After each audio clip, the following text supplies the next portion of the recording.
All right, so good evening once again. You're all welcome to this evening's CPD. We have our facilitator on the line, RD Percival Agodo. He is going to take us through current developments and on the nutrition and dietetic front. Yes, so Percy, you can please share your screen and then we can start the CPD. Thank you. Good afternoon. Can you hear me, please? Yes, we can. Forgive me, my voice is it breaking the way it is? But my voice is a little hoarse, and so my apologies if I'm not able to shout. But I hope that you can hear me clearly. Yes, it is clear. Okay, give me a moment. Let me sort out the sharing.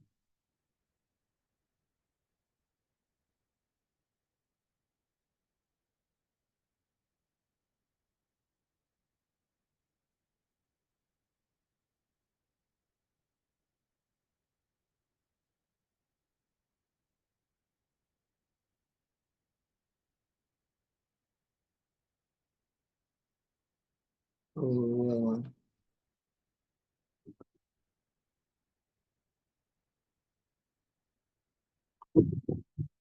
what's happening? I seem to have messed up my settings. 1 minute, please.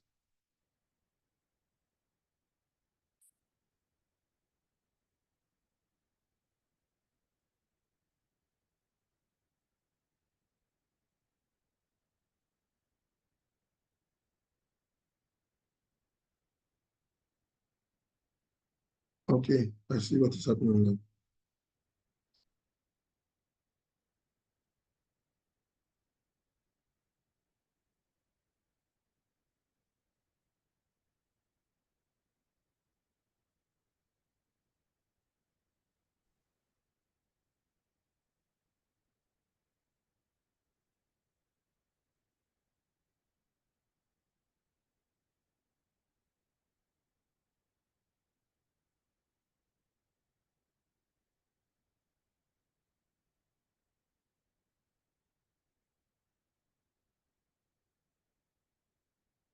Can you see my screen?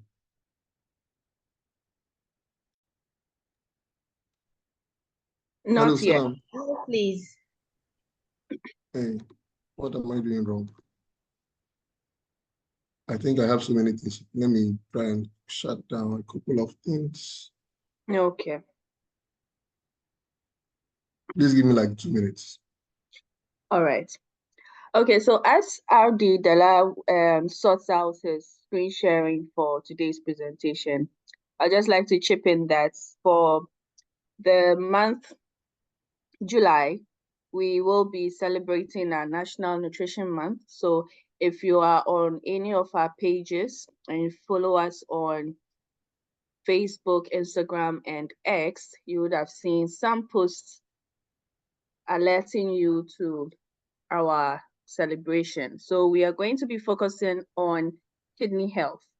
And our theme is the role of diet in preventing chronic kidney disease. Make every bite count. So if you've not seen any of the posts, kindly visit our social media handles, Facebook, Instagram, and X, and like the posts, share so that your contacts or your followers would also see what is happening in the month of July. So some activities that are lined up for the month of July for the campaign, we would have some of our people or our members going to various TV and radio stations to talk about GAND and also kidney health. There would be 2 seminars on diet and chronic kidney disease. We are going to have Ask the Dietitian Nutritionist Facebook Live. And also, we are going to be spotlighting some professionals. So please let us look out for these activities. So if you have any video, any educational material, or you have any healthy recipe for people with kidney health or how to maintain our kidneys or take care of our kidneys, you can post them on your socials and remember to tag Gand. And some of our hashtags include kidney health, healthy kidneys, hydrate for kidneys, and also nourish your kidneys. So we pray or we hope that next month's activities on the National Nutrition Month would be successful. We crave your indulgence and your participation in our lineup of activities. Thank you. Efodela, any progress? I think I figured out what is happening now. So I've managed to close a few of my things. So I should be able to share my screen now. Okay. Is it coming? Not yet.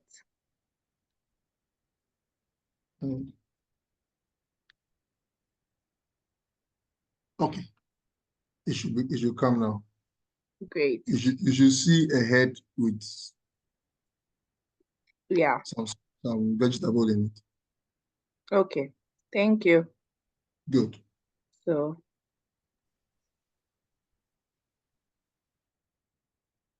okay, so good afternoon, colleagues, friends, and loved ones in the profession of nutrition and dietetics. This afternoon, I have been invited to speak to us about trends in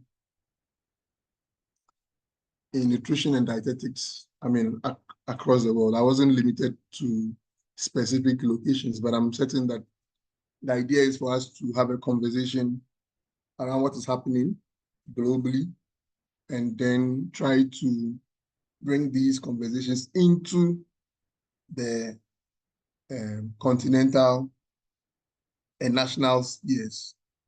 So my name is Delali, and I'm going to try to follow this outline. I'm going to just do a brief outline introduction, and then I will try to segregate trends in nutrition from advances in dietetic practice. And then at some point, I will try to talk about, cross-cutting trends across both nutrition and dietetics. And hopefully, we will get into conversations around what the current conversations currently are. And the idea here is to introduce you to some of the things that are being discussed in high places and low places. And sometimes the Bible will say secret places. But in this case, we don't have secret places. We just have high places and some very high-profile meetings. And hopefully, you get a chance to contribute to these conversations. And as it were, we'll also get the opportunity to listen to your own views on these conversations, and then we can take it up from there. Then towards the end of this presentation, I'm going to try to take on the mantle of a prophet, as it were, a dietetics or nutrition prophet, and try and make some predictions, not prophecies, for the future. And hopefully, together we can build an understanding around these predictions and see if we can agree on the way forward, especially through our Q&A and the discussion session. So towards the end, I'm looking forward to hear the very insightful comments from the gathering, and I'm hoping that we can learn a lot of useful things from there. Okay, so I'll just move on. This page we all know. This is just more like an overview. We know that our profession is important. We know that our profession is as old as Adam.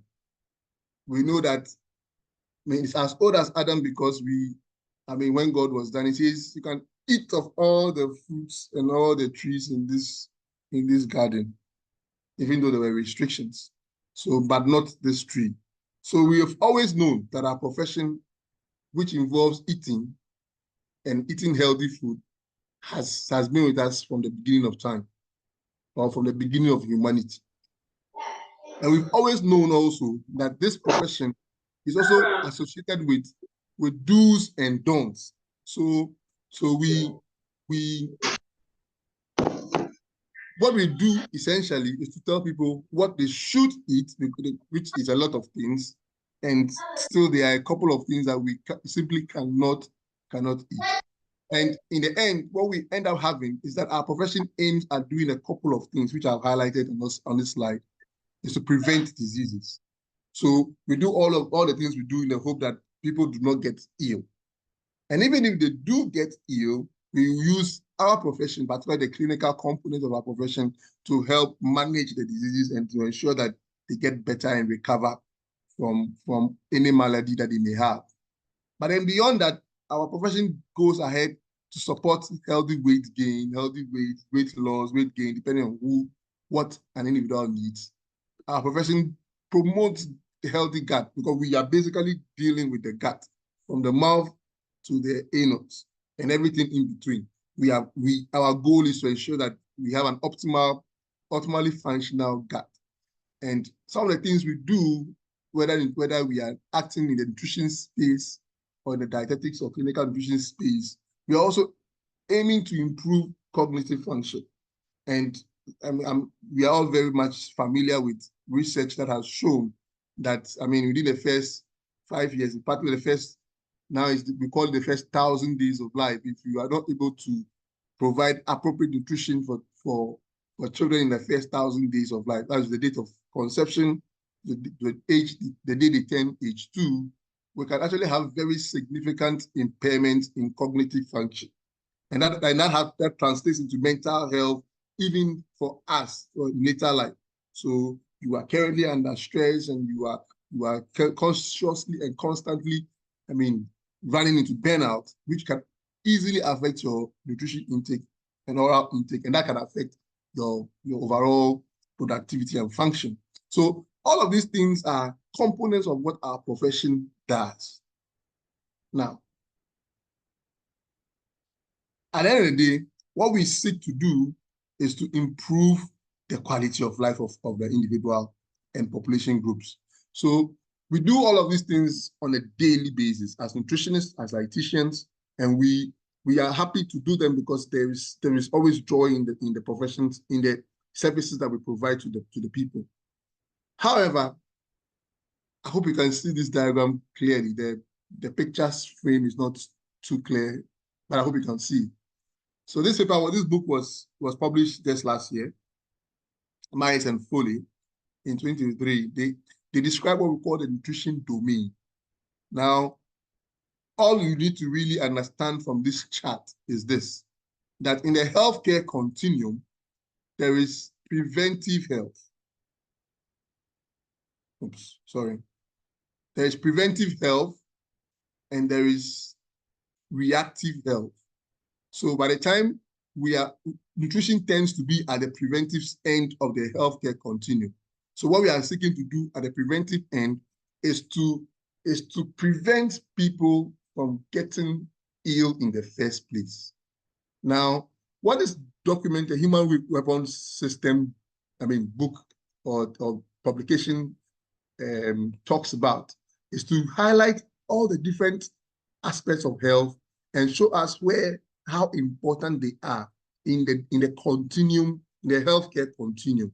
So you will find that, for example, for musculoskeletal domain, which has got to do with bones and muscles and professions around those parts of the body, the more you are towards the preventive arm, the less, as it were, impact they have.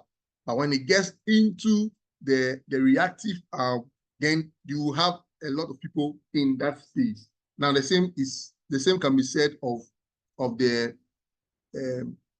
psychological domain. So you do a lot there's a lot less, or let me say that there's less activity or less professional activism from in the psychological space when it comes to the preventive.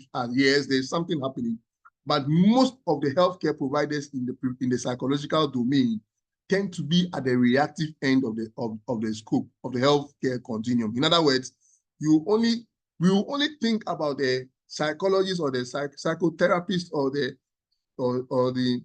psychiatrist when the condition, the health has already, mental health has already deteriorated. And so you find more of the practitioners in the reactive end of the scope. Now, similar for the medical domain, or the opposite for the medical domain. The medical domain, we tend to do a lot of public health advocacy. So what we do is to try to prevent the disease from coming in the first place. But then when you go into the medical space very well, the role of medicine becomes diminished as you get closer into the reactive end of the health continuum. In other words, more people get ill, and we try to prevent more people from getting ill in the first place.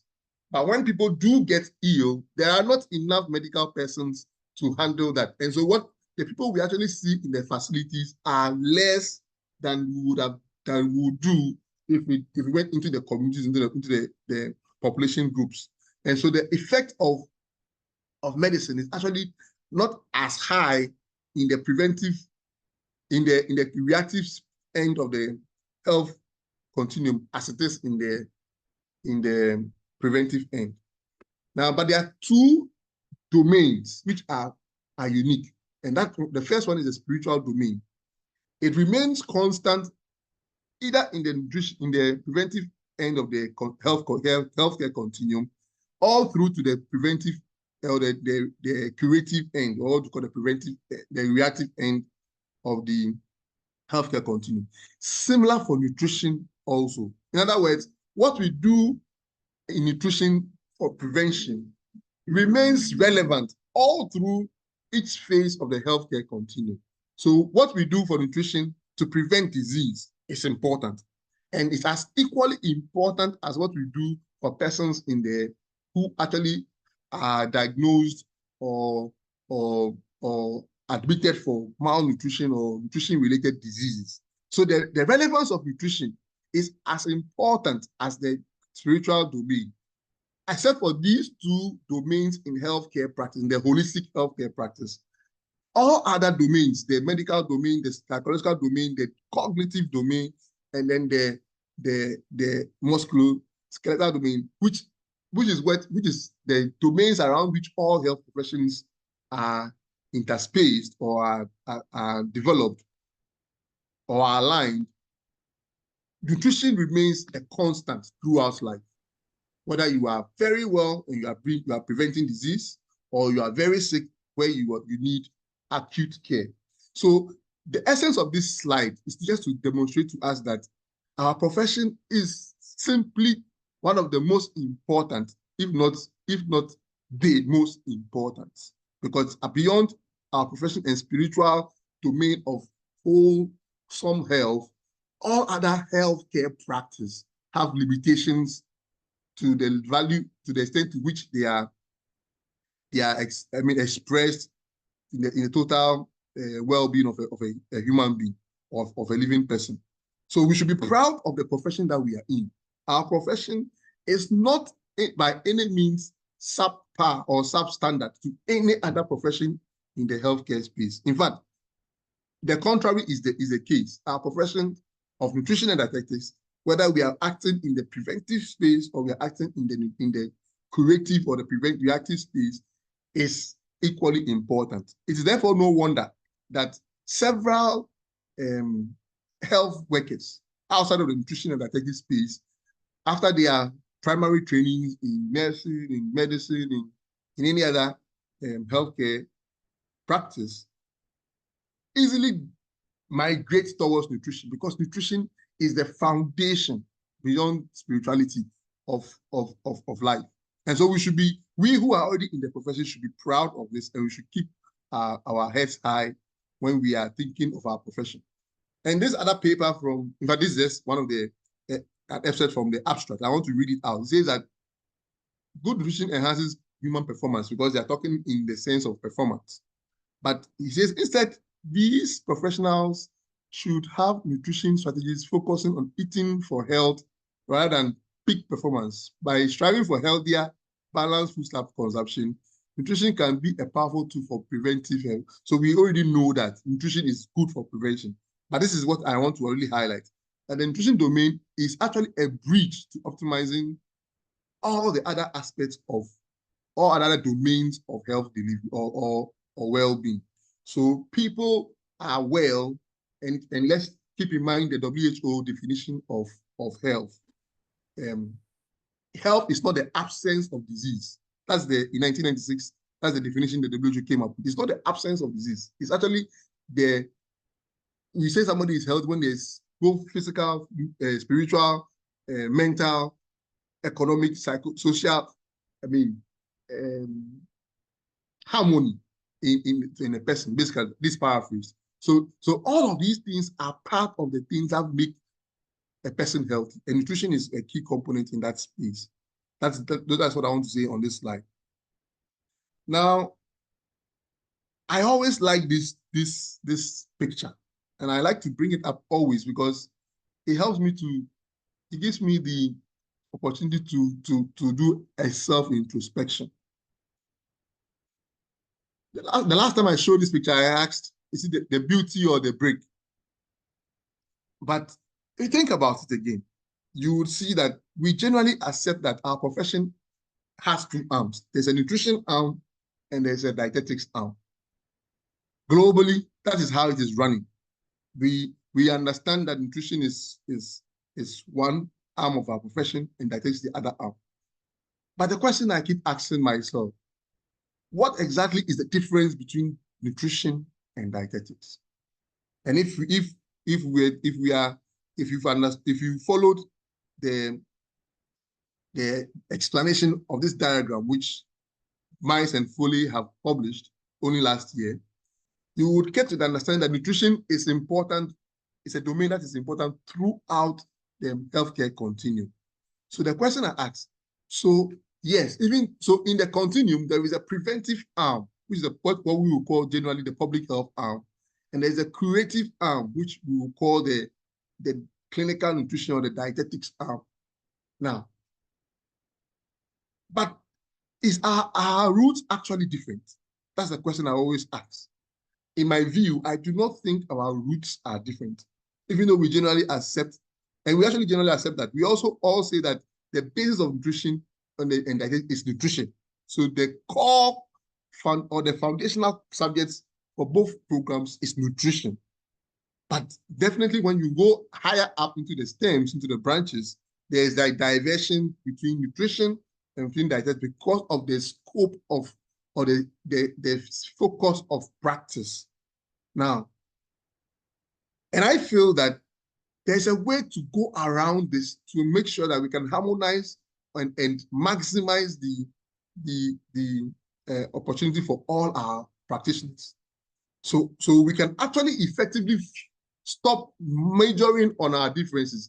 So I am a dietitian, so but you are a nutritionist. No, I am a nutritionist, you are a dietitian. These are things that nutritionists can do. These are things that dietitians cannot or can do, and nutritionists cannot do. Rather than minoring or majoring on these differences, what I think we should do and should continue to focus on is to major on our differences and see how we can put that together to our collective good. Now, so that is why, for example, in this presentation, what I'm going to try to do is just try to tell us what is available. And then towards the end, I will tell you what my personal dream is for the profession. And you are free to share your reflections and opinions thereafter. All right, so let's move on to the hardcore stuff. So what are the trends in nutrition currently? There are quite a number of trends. So the first is the personalized nutrition and genomics. And this is basically the relationship between food and our inherited genes. So studies have shown that a number of there are quite unique differences in human beings simply because of the set of genes that we are born with.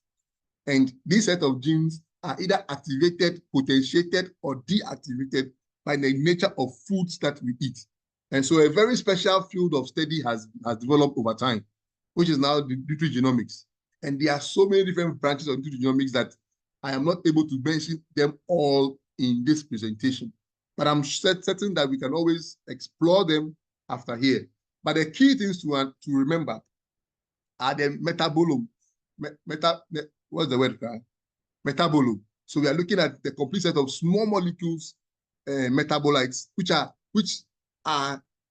responsible for involved in oxidative stress, metabolic stress, inflammation, and neurologic stress. So these are which are relevant for disease pathophysiology. So there's a whole study of nutrition in the space of metabolites in the human body, and that is a whole new area in personalized nutrition or nutrigenomics. There's also the protein.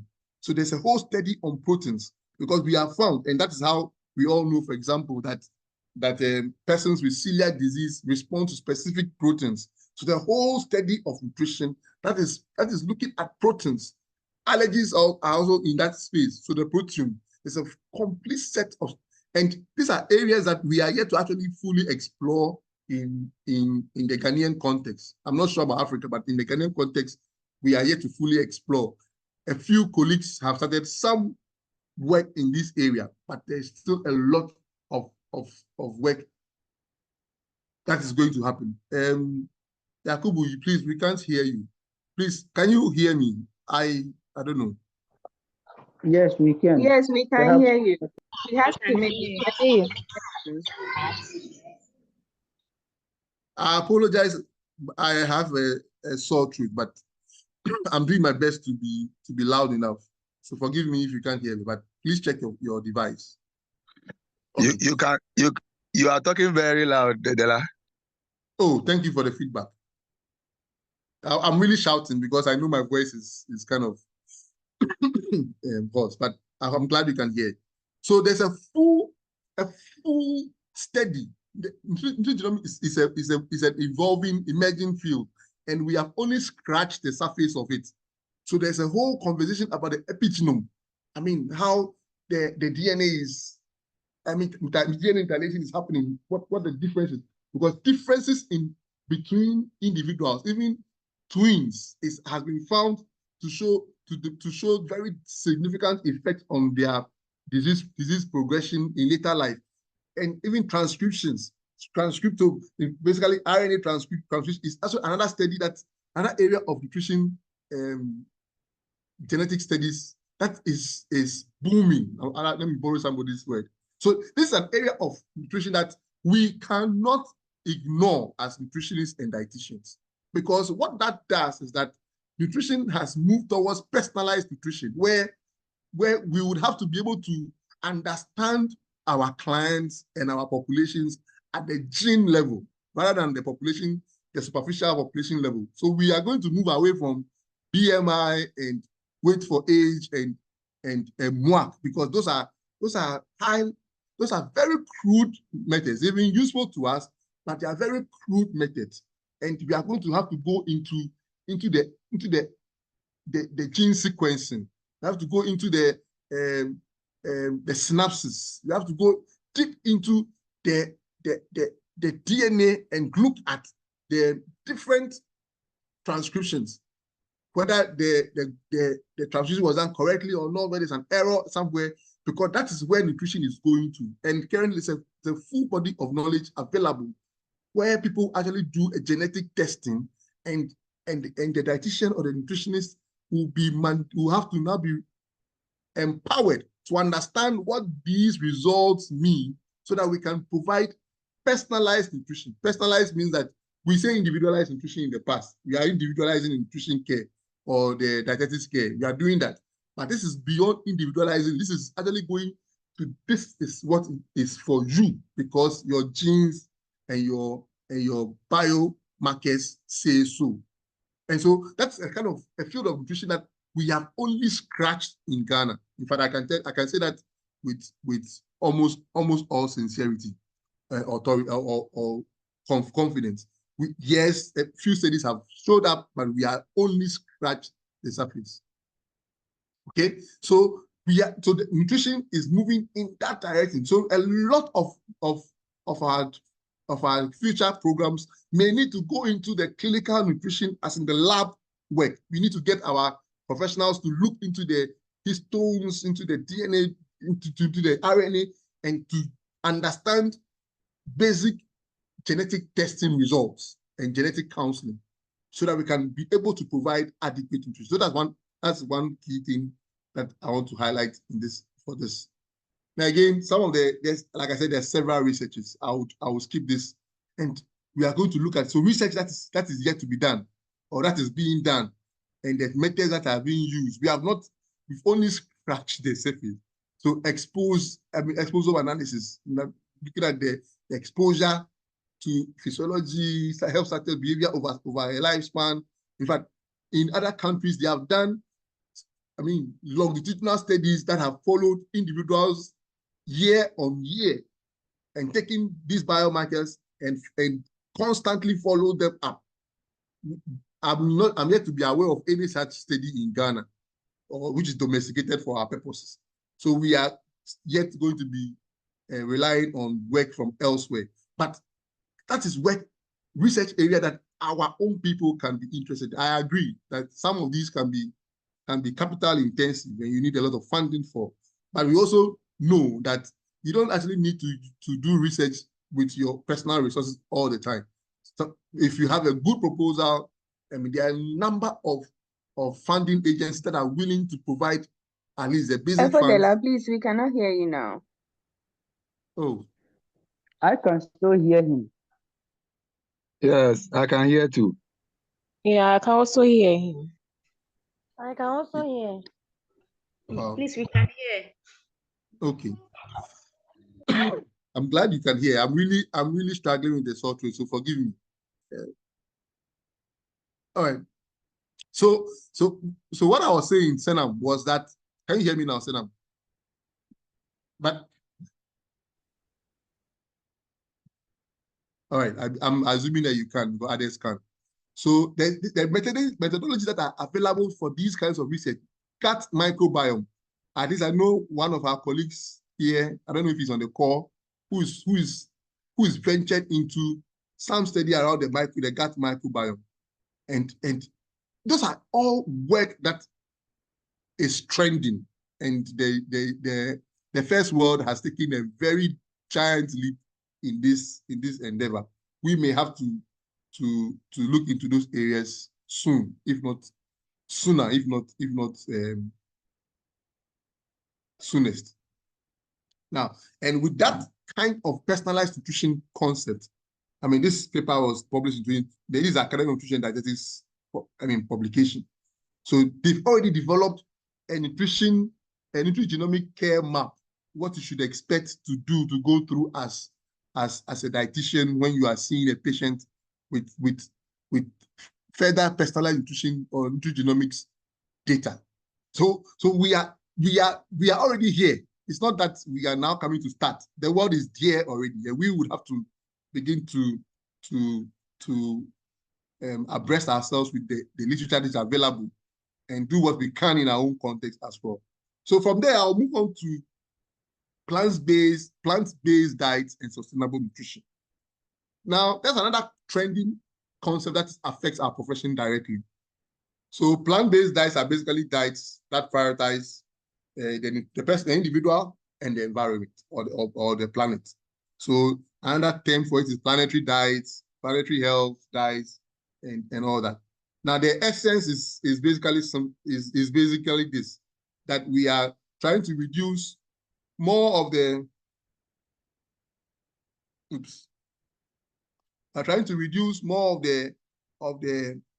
animal source foods and then use more of the plant source foods.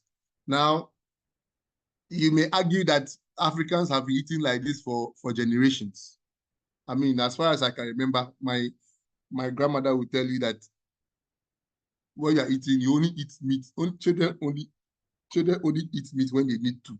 But that is not what we will say. Now we know that protein is important. And we also know that there is plant source proteins and how to maximize these plant source proteins to make them available to our clients. We will need to consider these things. And many more people are beginning to be conscious about their carbon footprint.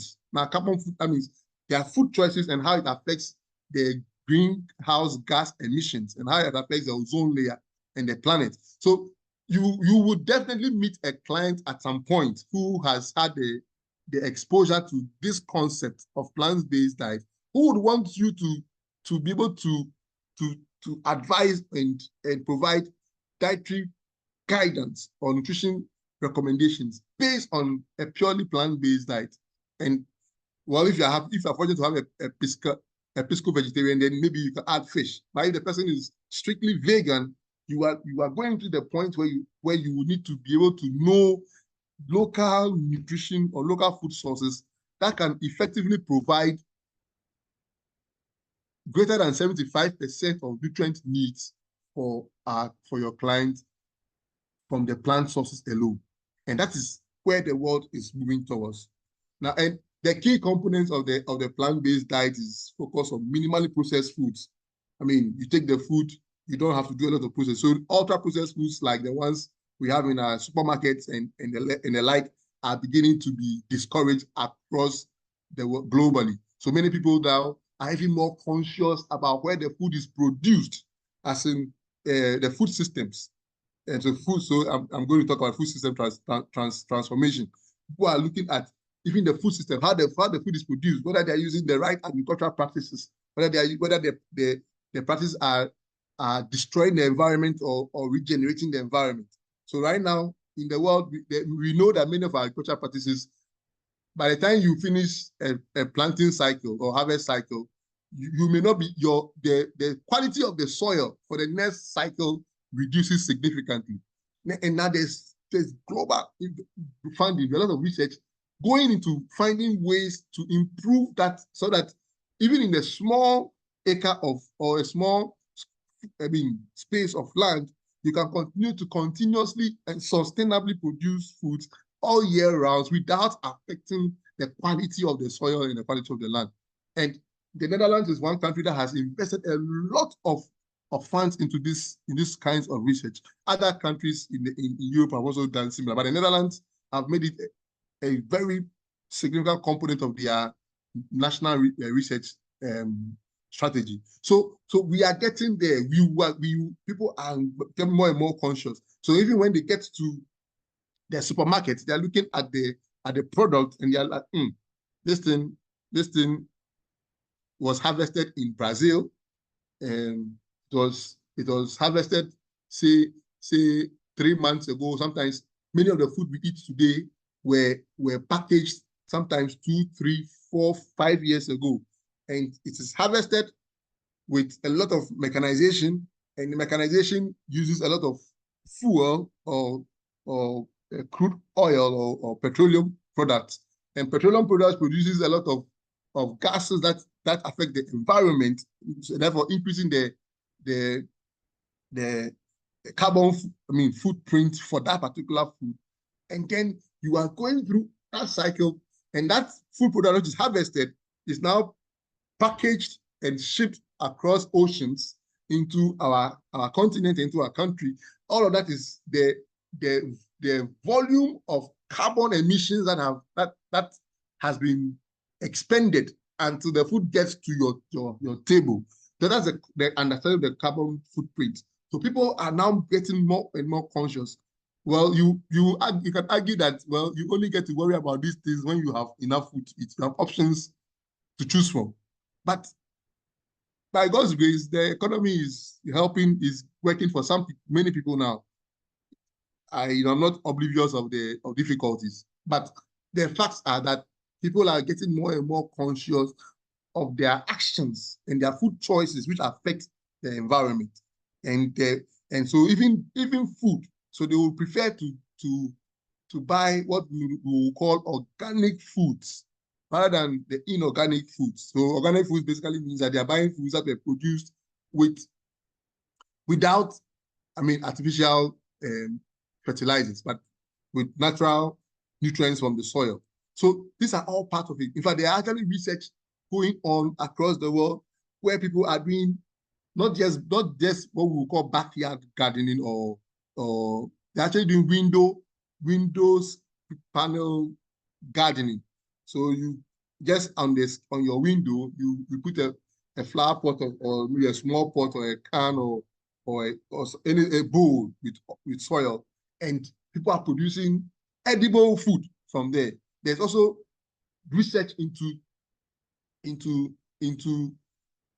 meat alternatives. So rather than the chicken and the pork and cow, which are the highest contributors to greenhouse emissions. In fact, over a third of all greenhouse emissions in the world today are from the agricultural industry, from food.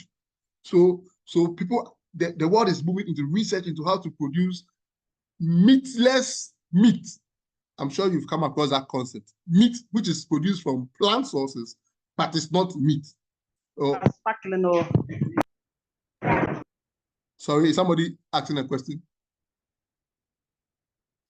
Okay, I think that was an error. So there's meat which is produced from other sources other than cow, chicken, pork. Those are the three main meat sources globally. Now then there's discussions around food waste reduction. Now the statistics show that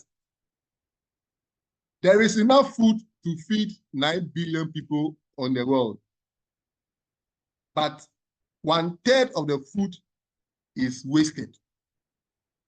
And yet, 1/3 of the world is not able to eat 1 square meal before the day ends. So there's so much food we are producing which can feed everybody, but 1/3 of the food that we produce is wasted. Some people will just take the food and throw it away, or they eat a little and throw it away. So the concept of mindful eating and conscious plating, so that you are just taking just what you need and not more, so that you don't waste the food. And that is moving all the way from the supply chain, So post-harvest losses. These are things that affect the work we do as nutritionists and dietitians. And so in your work, you are seeing a client or you are doing a public health education of a group or whatever, you would want to be abreast with these changes so that people can be able to maximize what is available to them.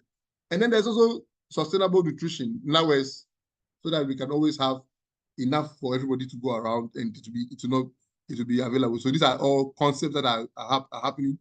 And then the essence is that there's social equity, because we do know that the global north, which is the European, the first world countries, tend to have a lot more resources than the global south, which is the Africa and Sub-Saharan Africa in related places.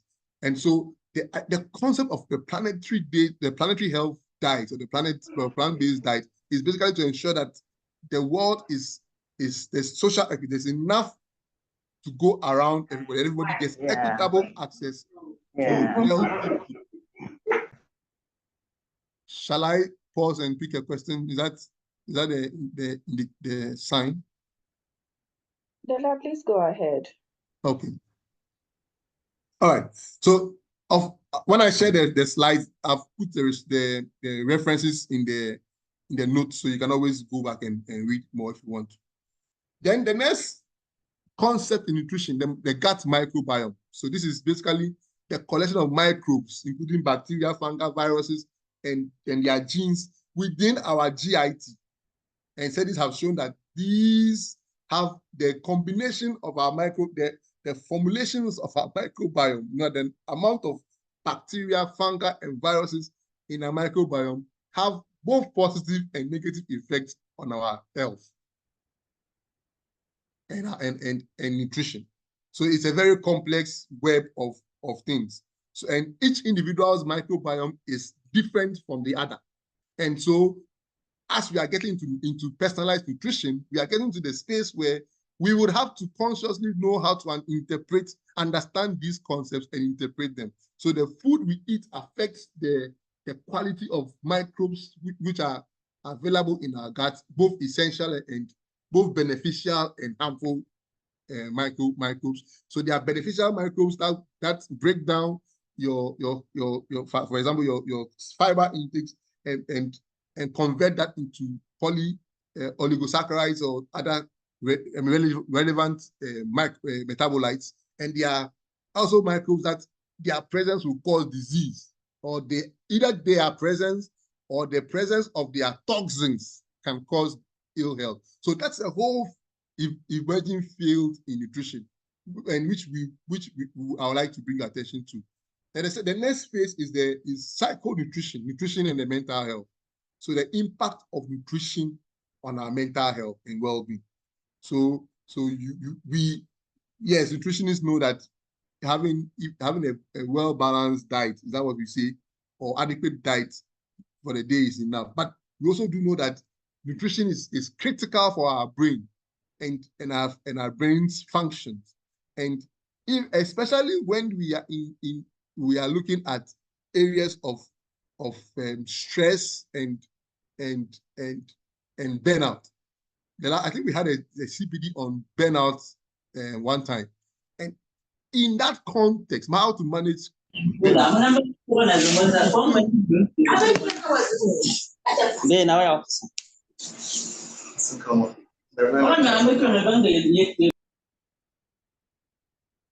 Okay, so in managing burnout, nutrition becomes relevant. So this is an evolving area which we can always look into, perhaps in the future CPD. Then now in our generation, technology is everywhere. There's wearable technology everywhere. I'm sure many of us have iWatches and Android watches that can do many things. That can read in fact, there's a whole study that is looking at wearable tracker for metabolites, nutrients, and drugs. So it's a whole concept. And this paper was published just this year. So it's a whole concept that shows you what the wearable device does basically is to use your sweat. So it takes a sample. Once you are wearing it, as you sweat, it analyzes your sweat for metabolites, for nutrients, and for drugs, and then gives you a reading on your phone, which you can share with your healthcare provider. This technology is necessarily going to affect how we practice nutrition and dietetics going forward. Because if we fail to prepare adequately for them, we will be taken by surprise when they actually come to us at our consulting rooms or in our offices. So this is one thing that I want to bring to your attention. Then there's another thing that has become very topical now, intermittent fasting. We are always talking about whether it is good or it is not good. Yes. So again, the concept is just that when you fast, you get the brain gets relaxed, and then it's able to basically rejuvenate itself and move on. I mean, deal with, some people say detoxification and all that. So I will leave the theory and the science out of this conversation. But what I want to highlight is that there are three main components of fasting, or three types of fasting that are considered intermittent fasting.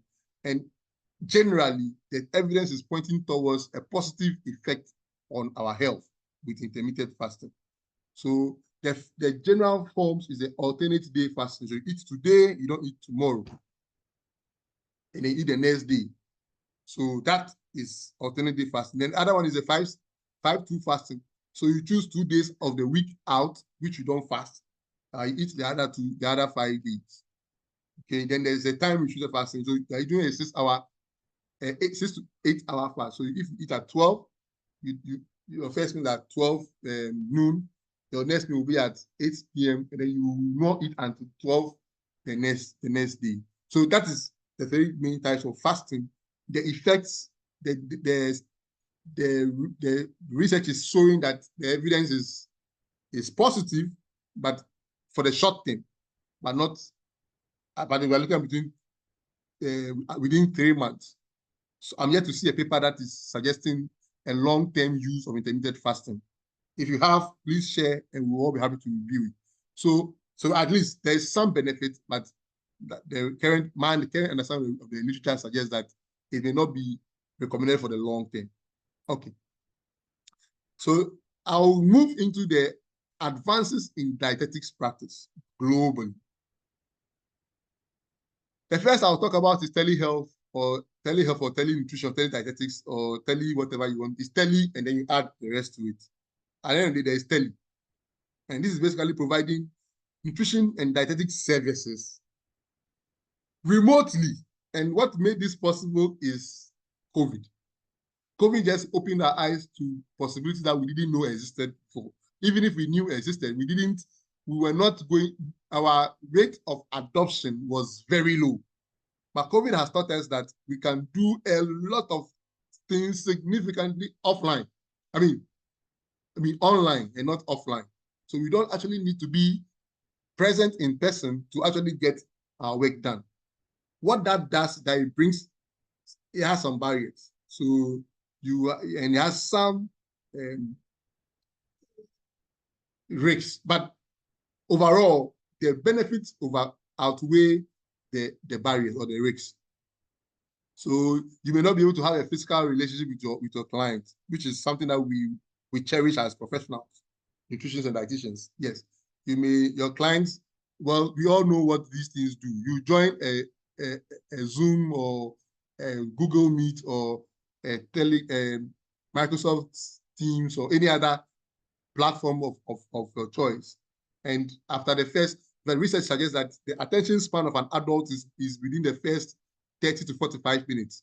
So if you lose the person in the first 40 minutes, you've lost the person for the most part.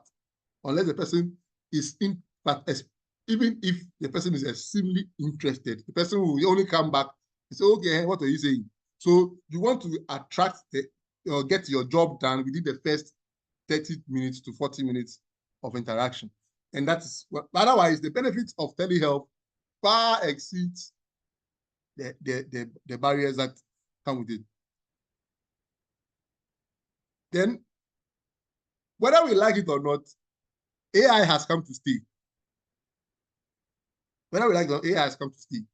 And if we are not pragmatic in our actions as professionals, the things we do on a daily basis today will be done by AI or are being done by AI. In fact, this website is, the link is down there. You can always go there.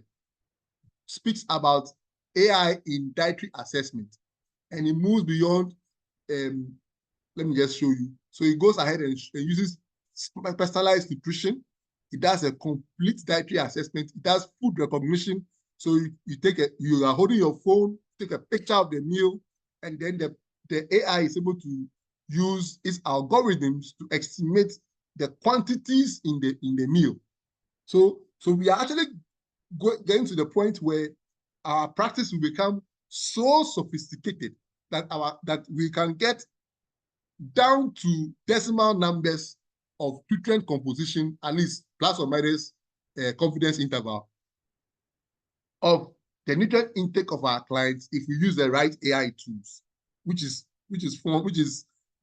based on our local foods. So that's a potential research area which is hanging on us currently.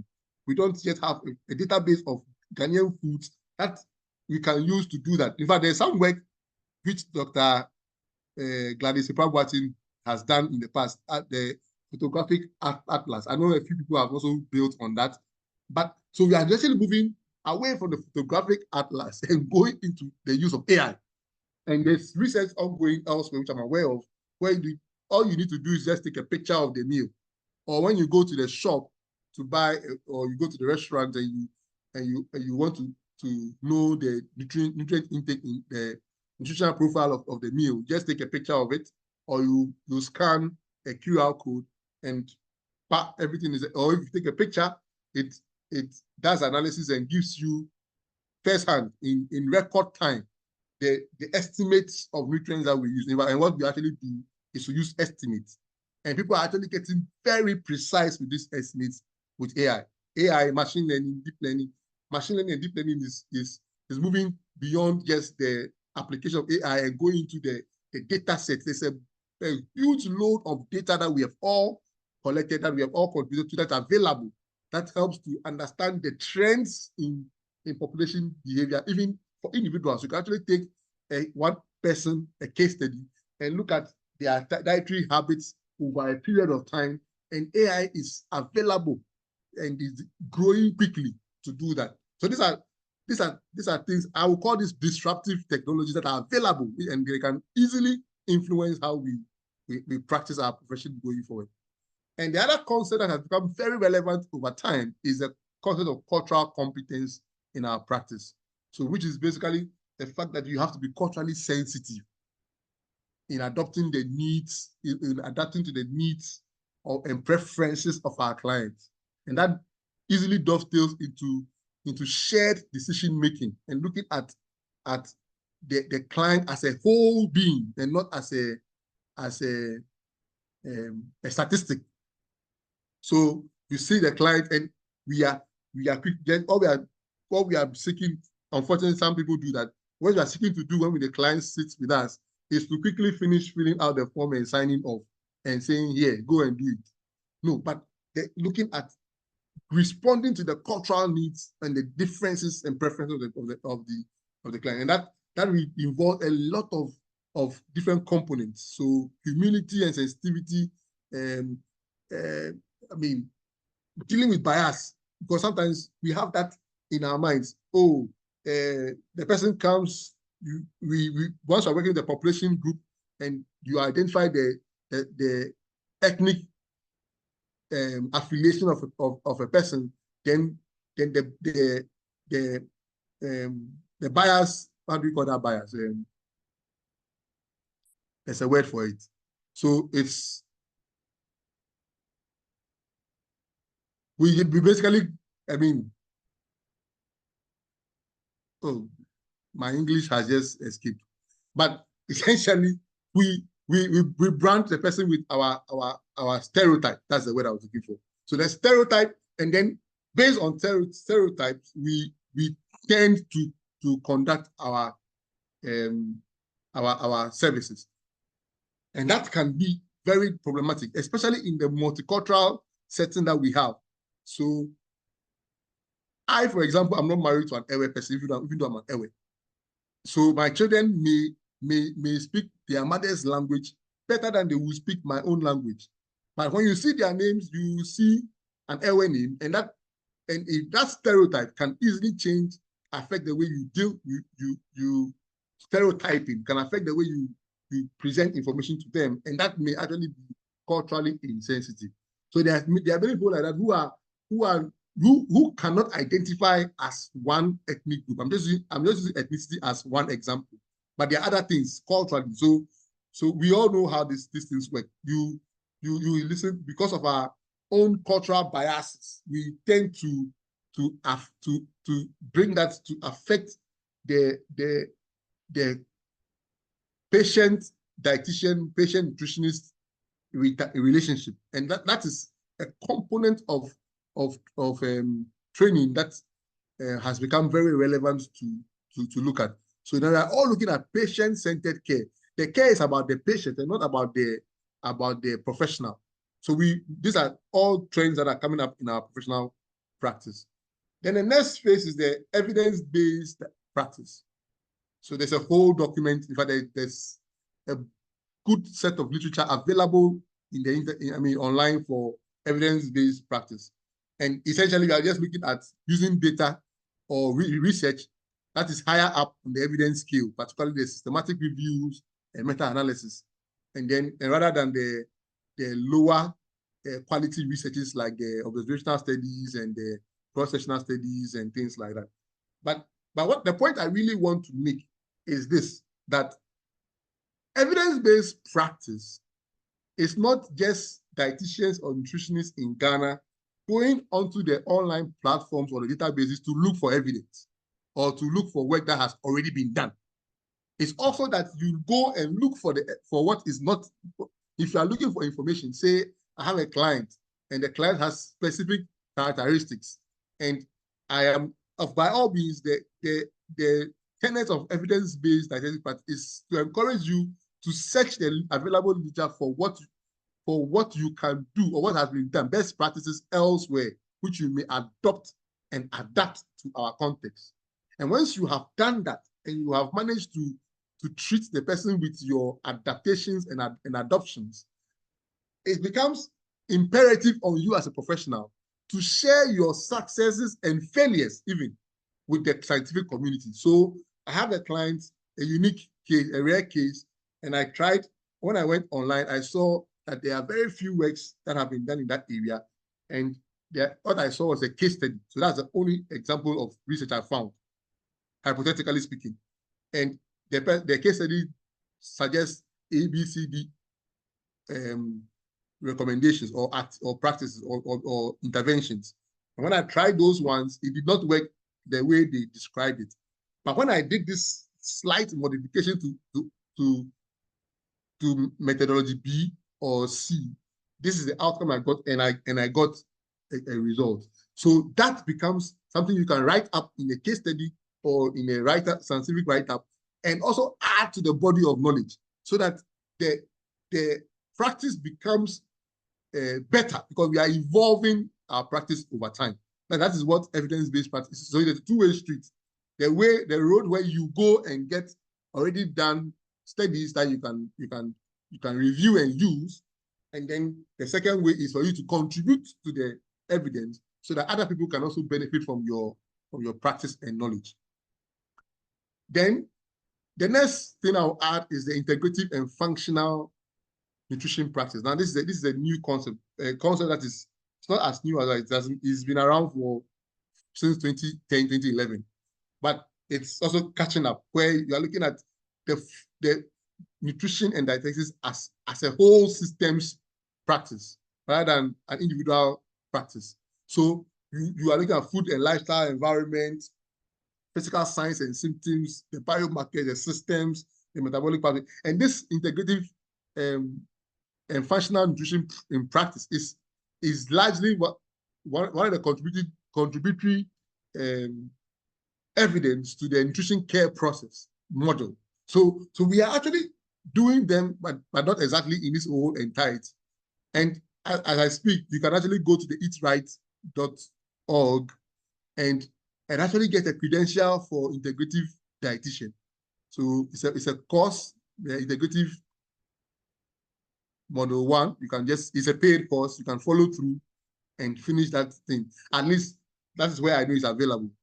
Hopefully, we will be able to design a certification in Ghana that will capture that in our context. But at least currently it's available on the US Academy of Nutrition Dietetics. So that is a whole person, personalized care, looking at the person as a whole being, rather than in silos.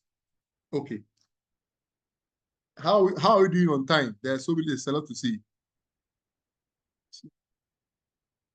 Okay, not bad. Then there are a few things that are cross-cutting. It cuts across nutrition dietetics. Interprofessional collaboration.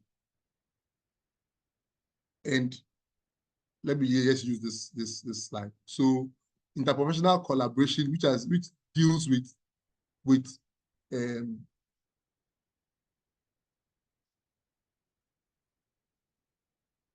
the patient and then the worker, the healthcare care worker. More to do with our interactions with each other as students learning the profession and practitioners, and also as an educational system, and also as a system to ensure that we are focusing on the patient. Now the trend is moving towards patient-centered care, right here.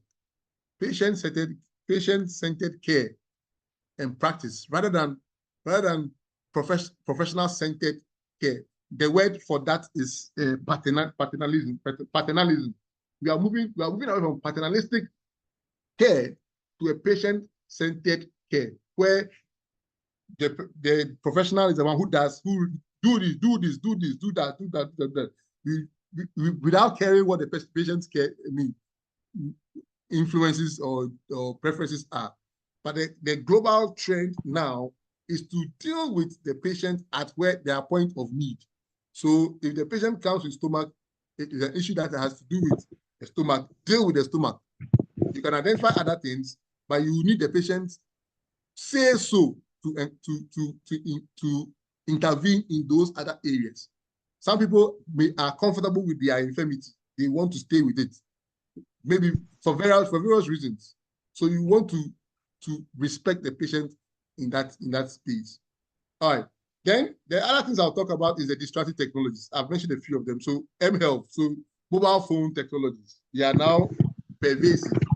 They are apps that you can basically use on your phone that can help you do all your calculations, all your assessment calculations. All you need to do is just put the information. In fact, one of my colleagues and I did some work which we published which we presented in the CONT last year on mHealth usage, apps usage among dietitians and nutritionists. And basically, we all have apps on our phones. We all use mobile phones and have mobile apps, but it doesn't translate into our practice, as in using it for our day-to-day practice. Very few people use it. Just less than 20% use it in their daily day-to-day practice. So the time is coming where we will have to actually consciously use the mHealth technologies to monitor our clients. So we may have to identify very useful apps, or either that or we develop our own apps, which our clients, we can recommend to our clients. They download, they put on their phones. If they are going to take a meal, so if, for example, you say they should do a 1 week dietary record. Most of the time, people they know how to read and write, but they forget to write it down. It is when they are coming to see you next that they remember, hey, dietitian, nutritionist, I'll send me with you. Then they'll write something for you. But on the spot, pictures with their phone, which will record what the portions they have served themselves. When they are done eating, you can take another portion of it, and that's coming. We are getting to that level. So mHealth technologies are going on now. Agric is now being digitalized, and not the political digitalization, but digitalized. In agricultural systems, there are more digitalization that happens in agricultural systems. The higher the chances that it will impact on the nutritional quality of the foods that we have. And so, as professionals, we ought to be interested in these technologies and how they are impacting on the foods that we have in our system, in our food systems, and how the quality of those foods and the safety of those foods those are two words: food quality, food safety, and the integrity of the nutrients in those meals will be relevant to our practice as professionals. Then the data analysis is changing. There are a lot of data management practices are changing globally. We need to be conscious about them as well. Then currently they are direct to consumer nutrition and diet services. So if we are not careful about this, we may soon, and we don't ride on the waves, we may soon lose out on nutrition and dietetic professionals or our relevance, because people are designing apps and services that goes directly to the client without necessarily having need for the professional nutritionist or dietitian. So the question about AI or the technology taking the place of nutritionists and dietitians, I do not think that is going to be total. But if we fail to evolve with the trends and adopt the trends sooner than later, some of our roles may be available on AI and on technologies and on apps, and that may reduce our relevance if that's all you do in your practice. Okay, and there's blockchain technology that is also changing. So let me share some conversations. I'm hoping that okay, I think this slide is in the wrong place. But this slide is about wearable technologies. So there's a research in Ghana currently, which I happen to have listen to their presentation, but they are using eyeglasses. So they put a camera on the eyeglass, and then the research participants wear the eyeglass, and then when they are eating, the camera takes pictures of the food they are eating. At regular intervals. So at the time of eating, the participants were encouraged to wear the eyeglass. And so when they serve the food, the camera will take a picture of it. And as they're eating, the camera keeps taking pictures. So the camera can basically take a whole roll of pictures relating to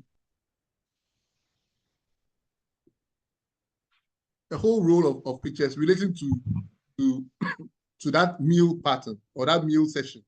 And then the professionals can now use those images to estimate based on the photographic dimensions how much calories and how much servings of a particular meal the person consumed.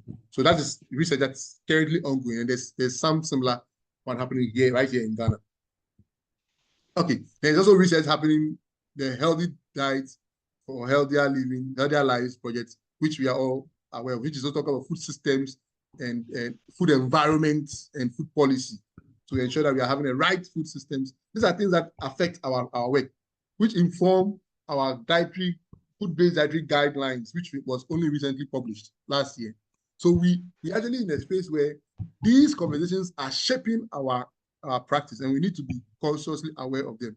Now, there are two things I want to talk about, which I believe will probably become the topic for discussion, is this, that even our training is becoming something that we should look at. So we set up an expert committee at the GAND level, a 17-member expert committee, to look at our training. Because in our professional space in allied health in Ghana, there are programs that have started 6-year first degree trainings. And they have rolled out their 4-year programs or their BSc programs. And they are making their 6-year programs the starting point in their profession. So that when you finish the program, you are a doctor of that profession. Example is a doctor of medical laboratory science. Another example is a doctor of optometry. Another example is a doctor of pharmacy. So I've mentioned 3 examples. Now, these are similar in model with the doctor of medicine and surgery. Those are all first degree programs, but they are 6 years. Now, the reasoning for that is varied. When we come to discussion, I may be able to highlight some, but the key points are that what is the point in training our professionals for 4 years? Yes, the benefit may be that they get to graduate in a shorter time. True. Then they can go on and do a master's in 2 years or a year, depending on which master's they do. And then they get a master's. But when you have a master's and you come into the health service or the employment space, you still start as step 1 or the first step, say a nutritionist or a dietitian. When one of the key things that affects your placement on step 1 is the number of years you spent in training. But then the system or the Ghanaian system does not consider your second degree as part of your training. It considers it as additional training, not your basic training. So one of the arguments is that rather than keep our basic training at 4 years so that it becomes disadvantageous to us in salary negotiations, we are better off increasing the training to 6 years, partly because it will improve our starting point, or it likely improve our starting point on the single spine salary structure, therefore improving our earnings. Secondly, the West African Health Organization has for some years now, since 2014, recommended that nutrition and dietetics, they are actually the same thing like the same coin with 2 sides. So your 50 series, your 50% coin has a head and a tail. Nutrition and dietetics is like that. So why don't we train our professionals in both nutrition and dietetics so that when they are finished and they enter into the job market and there is job available for dietitians, they qualify to do the job. If there's job to do if there's the purely nutrition focused public health jobs, they still qualify to do it anyway. Rather than train our professional in straight nutrition and straight dietetics, and then when they come and they see a job in the other space, they are not confident enough to apply for those jobs. So with these considerations and many more, the expert committee recommends that within the next 5 years, we should start the 6-year undergraduate training doctorate. So going forward, all of us, that's if you are interested, or all our future dietitians and nutritionists will be dietitian nutritionists because they have training in both dietetics and nutrition. They have the clinical component training and the public health component training that we need. And so then they are RDNs by design or by default. And those of us who are already in the system, we can do top-ups of not more than 2 years in the area that we have a deficiency in to also get that doctorate program, so that you don't need to go and do a PhD to, even though I don't particularly like that example, but the fact that you are a professional nutritionist and nutrition dietitian or dietitian nutritionist means that you are a doctor at the professional level. But you can go on to do academic trainings to become a master's holder and a PhD holder if you want to enter into academia, or you can do the specialties, which is the next phase, which is a recommendation that we are still looking at. So that you can do a specialty in CSSD, for example, is sports dietetics or sports nutrition and dietetics. Or a CSP, which is pediatric nutrition. Am I correct? Yes. Specialist in pediatrics. Now, pediatrics is, if you're a specialist in pediatrics, you are a specialist in pediatrics. You can act as, you can serve in the preventive, look back at the healthcare continuum. You can provide your services at both the preventive arm of the healthcare continuum and the reactive or the curative arm of the healthcare continuum. Otherwise, if we want to keep ourselves in the line, the nutritionists only and dietitians only, what will happen is that you have somebody who is a specialist pediatric nutritionist, and all he does by that definition is preventive nutrition in children. And when you have another person who is a specialist pediatric dietitian, and all he will be focused on is dietetic services in children. Why don't have both? That's the thinking of this recommendation. And so you are first a registered dietitian nutritionist, which means that you have the competencies to practice both nutrition and dietetics. And after that, you can decide that I am comfortable in these areas of specialization. Remember that nutrition applies to all areas of health and well-being. So other professions have built specialties in different parts of the body. Nutrition and dietetics can do the same. But to do that, we have to do it in such a way that our members have the right foundation, and that would take away the constant battle, I'm using the word in quotation marks, between I'm a dietitian and you are a nutritionist, because we are all registered dietitian nutritionists from the get-go, and we can all continue. So future predictions, I've been speaking for some hours now. I predict that our curriculum may change soon, because we may want to adopt the harmonized curriculum from the West African Health Organization. And that will mean that we are looking at towards a 6-year training. I predict that we may need to build an academy, a college, which is in the works, which will award the specialties to the specializations to ourselves. And I predict that for us to achieve this, our profession cannot be left without leadership, because leadership is cause and every other thing is effect. And so we have to be conscious about appointing or selecting our leaders and planning for the future.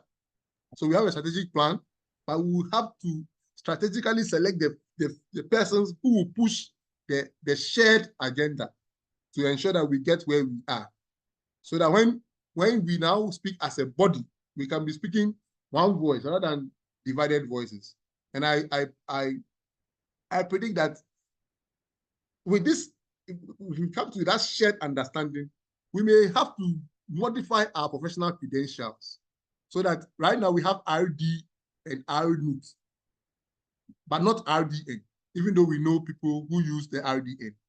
So we want to, I predict that is going to be necessary to do so that we can have a shared credentialing system for our profession.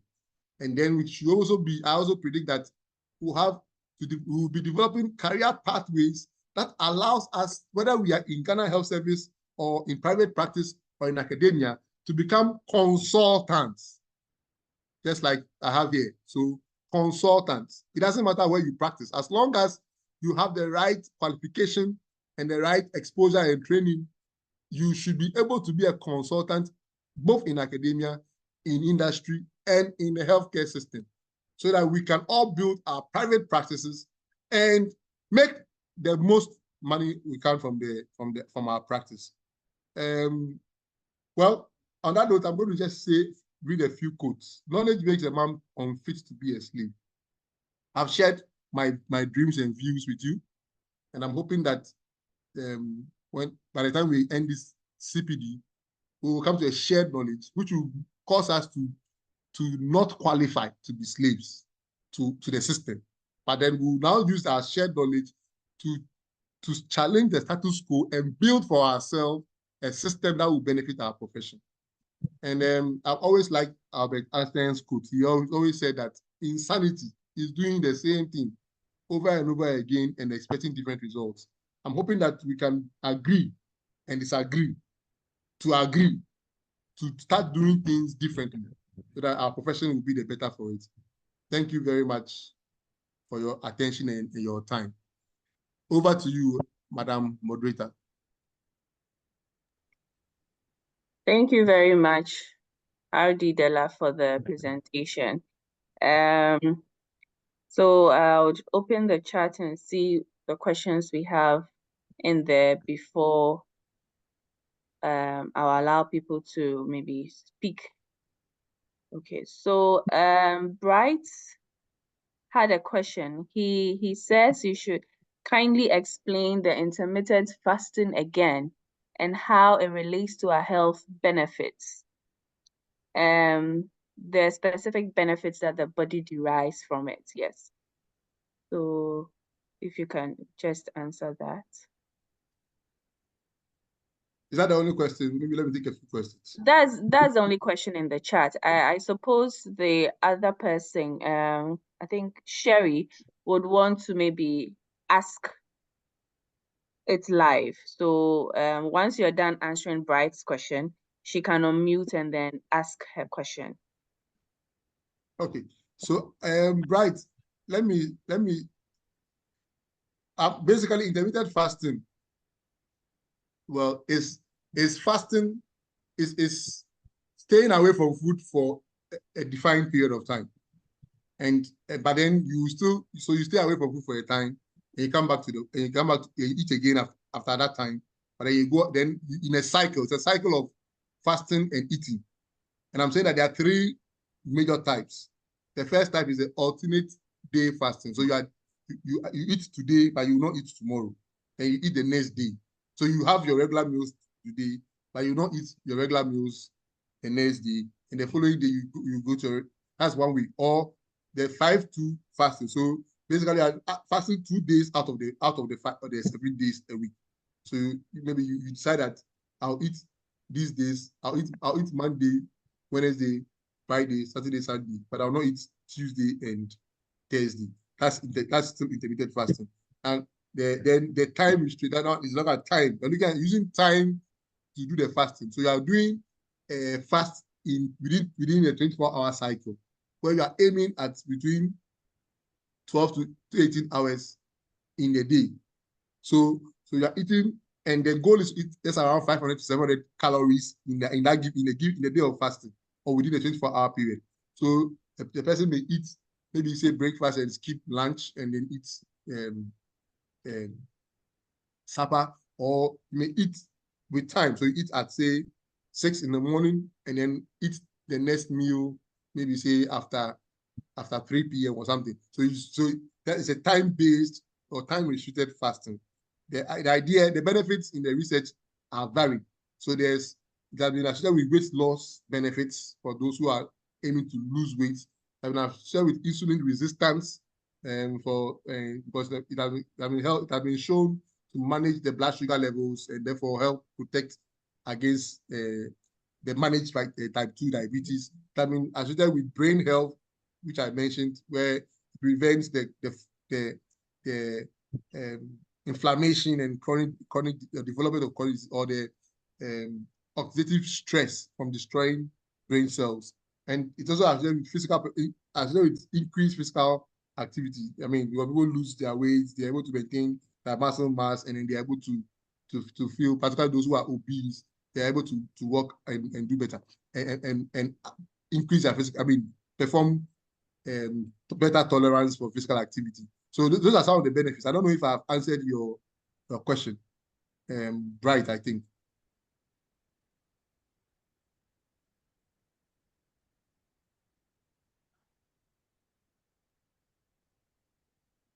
So is the fasting supposed to be?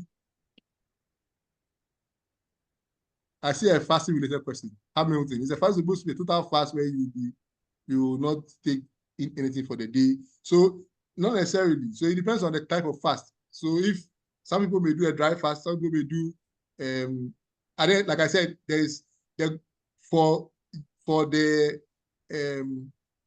alternate day fasting, for example, the person may be consuming around 700 to 800 calories in the day. So that can be just fruits, okay, and water, but then not other carbohydrate-laden foods. So it all depends on the type of fasting that the person is using. So there are different types of fasting, intermittent fasting. That's what I'm stressing. Can I recommend some apps that should use familiarize ourselves with? Not in this presentation, but I would work that out and share. We have a collection of some of those apps which my colleague and I worked on. So I'll share that subsequently. Ima? Okay, the rest attendance form. Okay, so we have a question. Are there mobile apps that can be used to analyze dietary recall data? There are apps that are in development which I'm aware of. There are also apps that are already in existence which are not in our jurisdiction. Maybe they are, but I'm not aware of them in our jurisdiction, where people are able to put in the foods that they are eating, and then it's able to give them the nutrients to even micronutrient composition of that meal. So yes, there are apps, there are solutions to that effect. I'm aware of a colleague here in Ghana working on an app. He has developed the database and is working on the APIs that will make it possible for Ghanaians to use to just install on our phones, and then you can just Google app or like do a dietary history in the app basically, and then it will and select the foods that the person has eaten. We have done a lot of market surveys, taking all the foods on the shelves and putting all the label information on the system, and a few others. So the combination of all those, and you can be able to do that. That is work in development. I didn't have permission to share this information, but I've shared it anyway. So there's work in progress in Ghana, but elsewhere, yes, there are apps which can help. But there are even apps that you can just take a picture of the food, or even scan the code on the QR code on the food, and then it pulls up the nutrition label and related informations as well. Yeah. All right. So let me just go through the comments in the chat, and then I'll go to those who've raised their hands. So Mamiama is saying, kindly let me know if this has already been addressed. Talking of weight loss trends, I have realized that Ozempic or other GLP-1 weight loss meds are coming up. Nestle has launched a website and food product to support such groups. I'm wondering if the Academy has any guidance for professionals on how to work with clients who may have questions around this and interested in using this. This may seem foreign to us in Ghana, but she just wants to know if we have any thoughts about it as a professional body. So as a professional body, we don't have a position statement on that yet. Okay. But it is not new to Ghanaians because we all know that weight loss medications have been around for some time. So maybe what we will do is I will take up the challenge and probably set up a team of volunteers to look at it and help us develop the evidence-based professional guidelines for it. Then we can be able to speak as a professional body. But at the moment, we don't have that. All right. Okay. Majwa says there's currently an ongoing research project at Noguchi for the development of a nutrition assessment app called Franny. Okay. Or Franny. I don't know. Yes. All right. Yes. Okay. That's true. All right. In fact, please go on. Yes, and Collins Apia was asking if Gand is a stakeholder in this Franny app, but Majwa is yet to respond. Say that again. In response to Majwa's comments, Collins asked if Gand was a stakeholder in this, but apparently we are not. Not that I'm aware of. Yeah. I'm not that Gand is a stakeholder, but I have heard of the study. Okay. I don't have the details, but I have heard of the study. Okay. So, Sherry, you had a question in the comments, so please unmute and ask your question. After that, we would have JK and then Helena. Yes, Sherry, please go ahead. Thank you very much, RD Della, for this insightful presentation. So I understand that while the smart glasses that take photos of food portions for tracking are patient-centric, don't they also create extra work for dietitians and nutritionists who have to interpret and analyze these images? Or shouldn't the technology consider the healthcare professional perspective and workflow to make it more? So you spoke about... Are you saying that the apps create more work for the dietitian and nutritionist? That's what it does. So I'm asking if there's another app that which app are you referring to in specific example? The smart glasses that you said, if they give to patients to wear, and then it takes photographs of food portions that have been consumed because they are not able to keep track of the food portions that they are supposed to be to their dietitians. I'm just trying to, it's technology based, right? So I'm just trying to... I'm not sure who is speaking. Let me see the name well. Sharifa. Sharifa? Yes. Oh, Sharifa, please don't say what you're saying anywhere again. I'm just asking a question based on what I heard. Maybe I didn't hear right. I heard you. I heard what you said, but don't say it anywhere again. So let me just say it again. So I said that there's a study that is doing that. So the glasses so it's a research work. So by the time it becomes available to the public to use, it would have the algorithm or the let me use a simpler word. The analysis would have been made such that by the time the person wears it and takes the pictures, what you'll be seeing as a professional will be the information you need to provide nutrition guidance. So right now it is work in research in progress. Okay. So, but even if it becomes available and we still need to make a few clicks to get the information, I don't think it's extra work to the dietitian. What you actually do is giving you access to energy, carbohydrates, fat, protein, and the macronutrients and all the micronutrients and in their minute estimations, so that you can decide whether it meets RDA or not meet RDA. Then you can inform your personalized nutrition advice. So I don't think it to be a waste of our time. I No, I didn't get the explanation quite clear, because what I understood was it just takes photographs of whatever portions they are consuming. So you would have to like interpret it based on your nutrition judgment. That's what I understood. Oh, but now okay. yes, but now it has been made clear, so that's fine. That's okay. That's fine. I'm glad we are clear on that. Yes, and the fact that it's still a research that's coming out.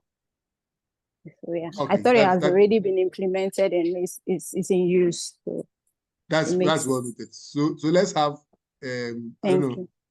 Thank you to Sarita. All right. Yes, JK, please go ahead with your question. All right. Howdy, Percy. Thanks for this insightful presentation. You touched on a lot of new things that are in the pipeline as far as dietetics is concerned, and which is very good for those of us practicing in Ghana. We need to wake up to the new core, the new things that are being developed as far as dietetics is concerned.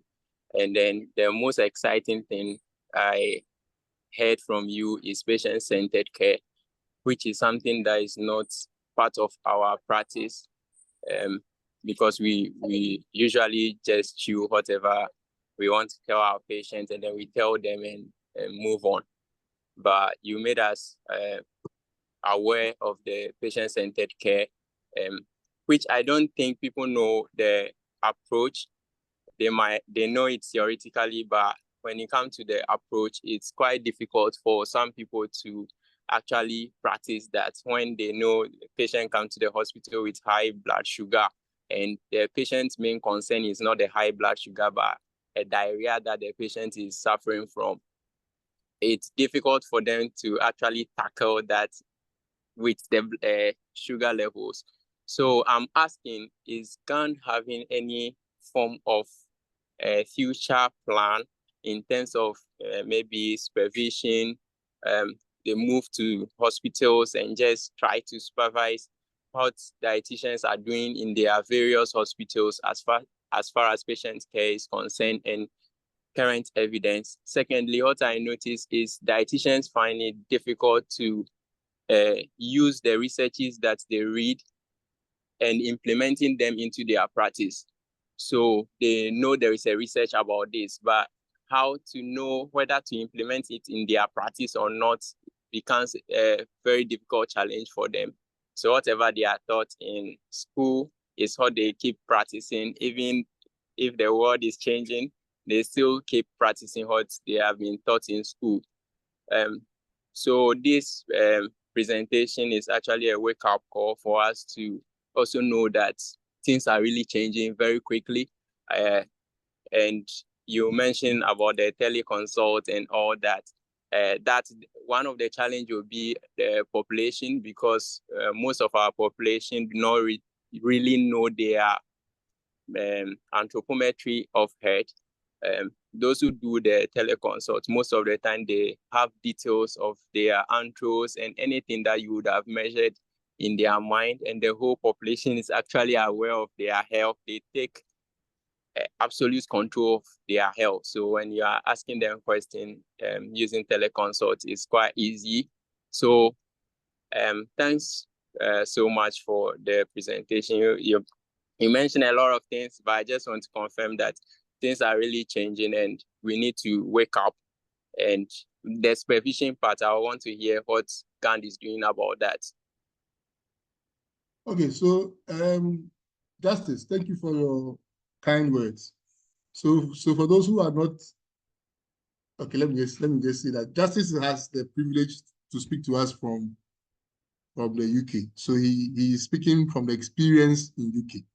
So that is how I think what he's doing to share and confirm many of the things I've said from the UK experience. So yes, what you are speaking about standardization is more of a standardization and monitoring visits across the country.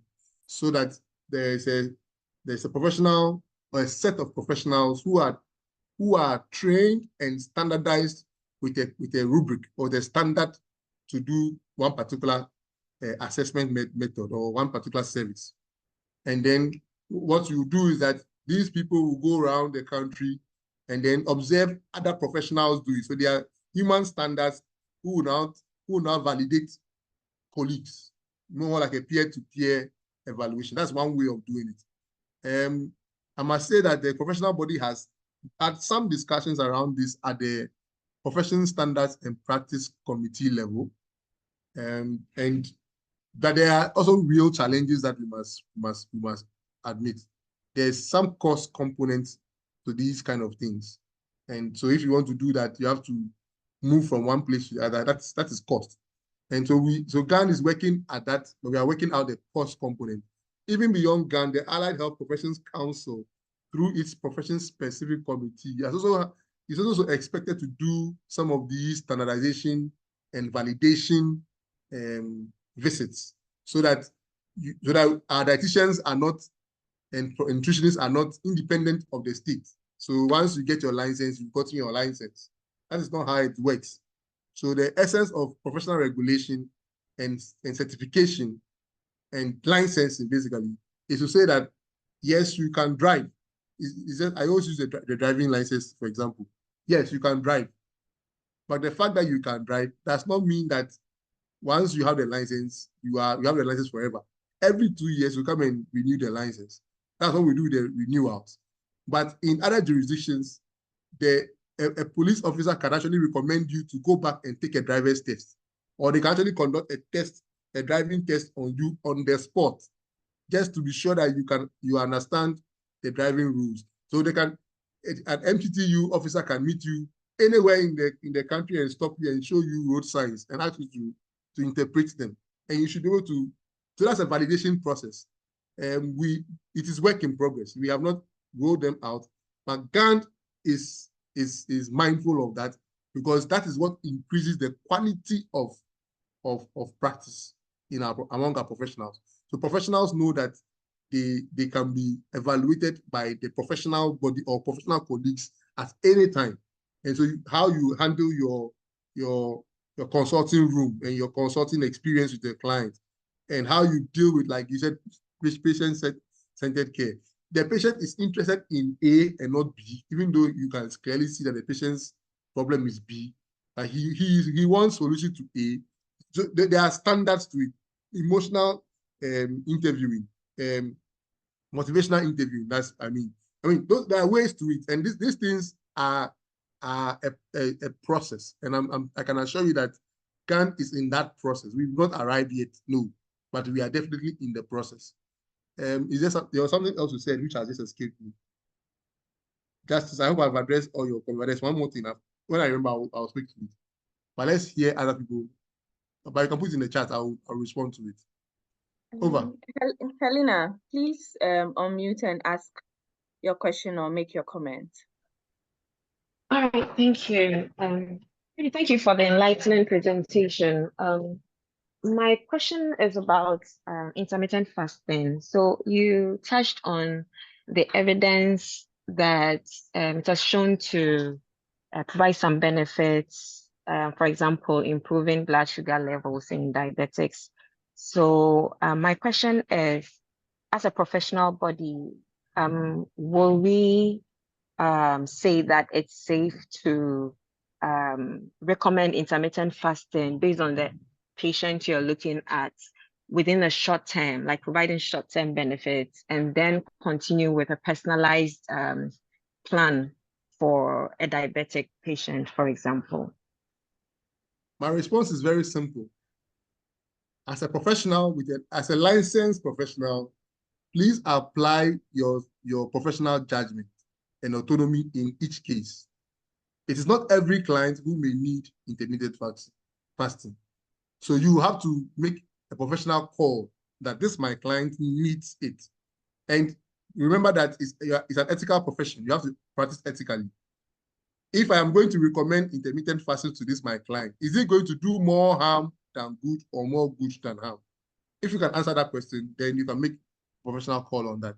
But we cannot make a general recommendation on this until the evidence is solid. I'm saying that the current evidence pertains to the fact that intermittent fasting has short-term benefits and not long-term benefits.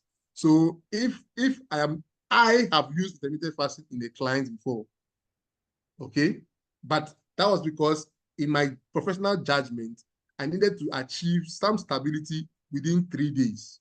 And then after that, I reverted back to regular eating plans. But for the short term, it's a benefit. So if the benefit outweighs the harm, maybe yes. But we cannot give a general blanket recommendation in this gathering. Helena, please, have I answered you? Yes, you have answered, but I have a follow-up. Yes, please. Are you able to provide a context, like an example for a context where a professional may recommend intermittent fasting for again, a you patient? are pushing on the borders of professional judgment. So let's handle this outside of the sphere of this presentation. Okay. Well, I'm asking because you talked about doing, for example, if you have a client, you can do like a case study. And that's also like a form of evidence.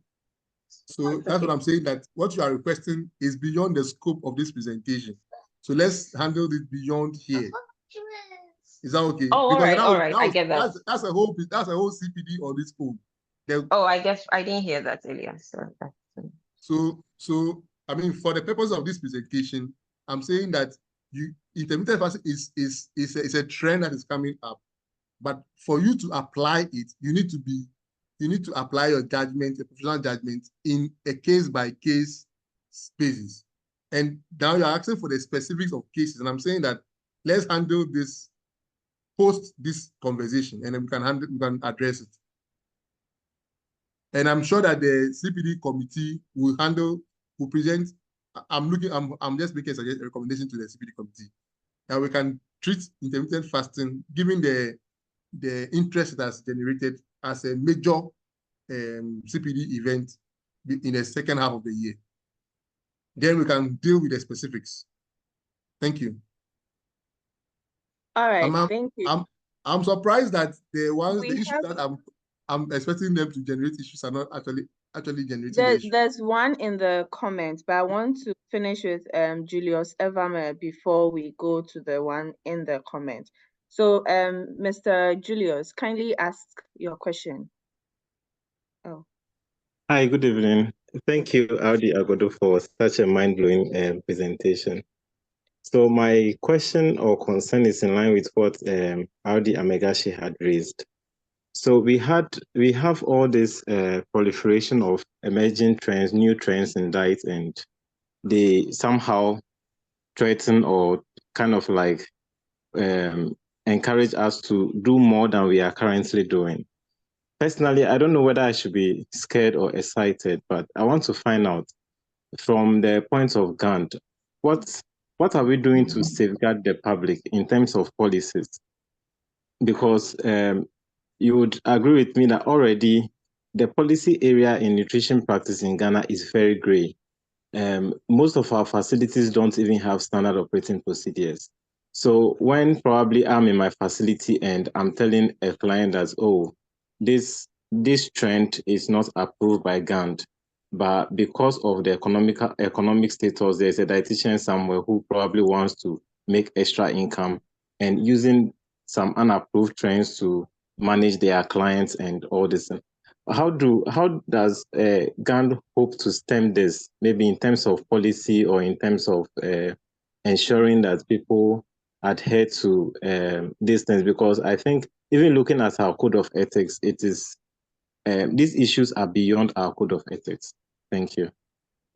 All right. So, Audi-Evame, thank you for your very, very, very technical question. I was going to my default answer will be that the practice standards and accreditation committee, which handles professional practice related issues, will be the best to respond to your questions. Because then what you are asking, you use the word policies, but what you actually mean is guidelines. Okay? Practice guidelines. So practice guidelines is a document that tells us what to do in any given case or any imaginable case of a condition. And so it is that one that, and that's what defines in a space. That's why, for example, each year we all go and read the new diabetes management guidelines. So, hey, last year we could not give this, but now we can give that. So that is the guidelines. So those guidelines are work that the Practice Standards and Accreditation Committee develops for GAN. And so we actually have a committee that does that. But trust you me, the work is not like my friend will say, Bediagro. It's not something you just get up and put together and share, because you have to evaluate the evidence one after the other and be sure that it is relevant to our context. And unfortunately, we don't have context-specific or context-driven evidence. So we have to depend on evidence from elsewhere. So yes, what we are doing, there's a committee that is putting, even currently, we're actually working on standardization of our handy measures and serving sizes. And also for Prince, I don't know if he's still here. Hardy Collins and a few others are on that committee. And the whole idea is to do exactly what you are saying. So, but that is one aspect of what you have raised. Then the other aspect you are talking about is that a colleague says A is good here, and another colleague says that same A is not good there. That is differences in professional practice, and that happens when there's not consensus within the profession. But we shouldn't expect to have consensus on every matter. We should actually encourage, in my personal view, we should actually encourage professional debates on issues. It's only after we've had a very fruitful debate on any issue that is still gray, that's the word you use. So what we call gray areas, that policies are formed. Because then I have an opinion, you also have an opinion. My opinion is backed by my own set of body of facts and evidence that I have gathered. You may have also gathered different evidence. Now, you and I can type in the same search term in the same, say, search database, let's say PubMed, okay? And we'll get the same outputs. But you and I will look at all those outputs differently. And I will settle on 5, and you can settle on 20. And the information I'll use from 5 or glean from 5 can be significantly different from information you will glean from 20. Everyone, you get what I'm saying? So that is why the professional space is where we have the conversations. So I actually have a problem when discussions come up on our pages and then people are trying to let other people keep quiet. No, I think for me, let's all speak on the issues, on the topical issues. Share your opinion, share your evidence. At the end of the day, we have by the time the debate settles down, the points where we all agree or will come out, and the policy is driven by that. But if you expect somebody else to sit at the GAN level and draw policies, the GAN leaders are human beings like you and I. We also have limitations to what we can do. GAN is not a paid job, unfortunately. We have to get my living elsewhere and volunteer in GAN. That's what maybe if I'm working for GAN full time, it may become my job to work through these policies one after the other. But that's how we work with committees. We set people up to help us to do the job. So we identify an issue, we set a committee that will work at collating the evidence and guiding the process of developing a policy or a guideline on that topic. That's why, for example, all other professional bodies, properly so constituted, issue position statements. Those are guidelines. So, and these position statements are usually developed by a team of professionals. And then the professional body reviews them, and if they are convinced with the evidence, they adopt them as the professional body's position.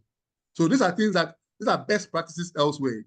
We are not the first in the industry. We just have to follow and do what others are doing, and then we'll get it done. But I can tell you, Gant has initiated a number of such things, but I can assure you that we are nowhere near the full scope of things we can do because of different kinds of limitations. Funds, personnel, time. And so if we have more people volunteering for Gant-related tasks, we can get more of these things completed in sooner time than we all can currently is. And then we can have enough position statement that will standardize to a large extent the things we do across the country. Everman, I'm sure you have a rebuttal. I'm happy to hear it. Oh, Presdo, not at all. Thank you for your response. Presdo, I'm not that bad. No, I'm not saying you are bad. I'm just expecting you to share your opposing opinion. That's all. Oh, I was just thinking probably we could come to a point where if there is any new trend at all, we'll have a kind of a standardization protocol where it goes through before members of the association starts to, practice or encourage. But it sounds like a lot of work. And from the explanation you have given, it's evident that we are already involved in a lot of background work, and it will take some time, but I believe we'll get there. Yeah, and what we need is more volunteers, more people to say, I am interested in this topic, this new trend, and because we are not able to do as much as we want because you don't have enough hands. Trust me. If I have my way, Gant will be flying rather than the speed at which we are moving now. But there are practical reasons why we cannot do what we want to do. And so that's why we are working within the limitations of our abilities. And forgive us, bear with us. Thank you. We appreciate your effort. Thank you very much. Yes. So there's a comment here from Collins Apia. He's asking that what's your response to the impression that the 6-year D&D is clinically or therapeutic nutrition oriented? Do you anticipate uniform rollouts across all training institutions in Ghana, or it's a gradual process? So there are two things that we can do, and I can share experiences from other professions. For uniform rollout, I don't anticipate that because each university is autonomous. It's an autonomous organization. And each university has its own internal systems that it uses to approve programs that it will run within itself before it now applies for accreditation to the National Accreditation Board and then the GTEC, or what's the name? I've forgotten the full meaning of GTEC, Ghana Tertiary something council. Okay, a tertiary education council. So the timelines may not work equally for all universities. But this decision that we took in the expert committee was taken with at least the heads of departments of core dietetics and nutrition training institutions in Ghana. And so it's our hope in Ghana that by now, in fact, we're actually hoping to lead, Ghana is hoping to lead the conversation on the core curriculum requirements, because there are some universities that have specific university-wide courses that people must take when they attend that university. And there are universities that have other requirements, department requirements and all that. But the professional requirements is something that Ghana is hoping to lead with the academics or the institutions to do. So that we say that for this 6-year program, this is the structure we imagine. And these are the courses that you cannot do without. Then once you set the pace for those ones, the universities and the institutions can now add on whatever combinations they want and add on whatever flair they want to do to make their program unique. So there will not be uniform rollout, but there will certainly be standardized rollout, because the core dietetics and nutrition curriculum that we believe will produce the harmonized professional who is the RDN will be in both will be in all programs going forward. And so if that's achieved, we cannot therefore say that the program is more clinically inclined and more public health inclined, because it is both clinically and public health inclined. I've seen where this impression is coming from, because then many of those who have made these, have stated these statements are themselves nutrition with public health focus. And so they are looking at it that they will have to go and do a clinical component. But a dietitian with a clinical focus will also equally have to do a public health community nutrition component. So it cuts both ways. So it is not the case that the CCR program is only clinically inclined. It is designed to produce competent professionals who will be able to serve in both clinical settings with the right competencies, and equally serve in the public health space or the community nutrition space with the right competence, because they have both sets of competencies. RD Collins, thank you for your question.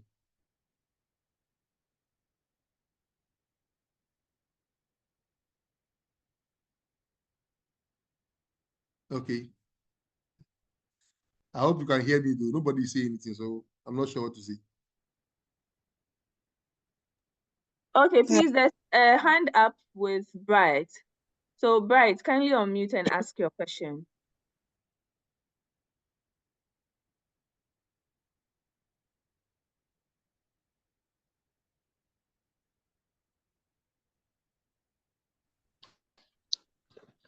Yeah, hello. Please, can you hear me? Yes, please, I can hear you. Okay, Mr. Percy, thank you very much for such an insightful presentation. In fact, this evening you have really opened our minds on the trending information when it comes to nutrition and dietetics practice. But I think that the information or the concept was too much for some of us. Even though you have really opened up certain things, yes, the concepts were plenty, and it really demanded specific information on certain concepts, especially the microbiome and then plant-based diet, the current trends. I suggest that possibly we can have specific CPDs on these various concepts that you have presented to us, even though it calls for further research on we, the participant. But I think that as time goes on, we can have a specific CPDs on distance so that I can have more information about it.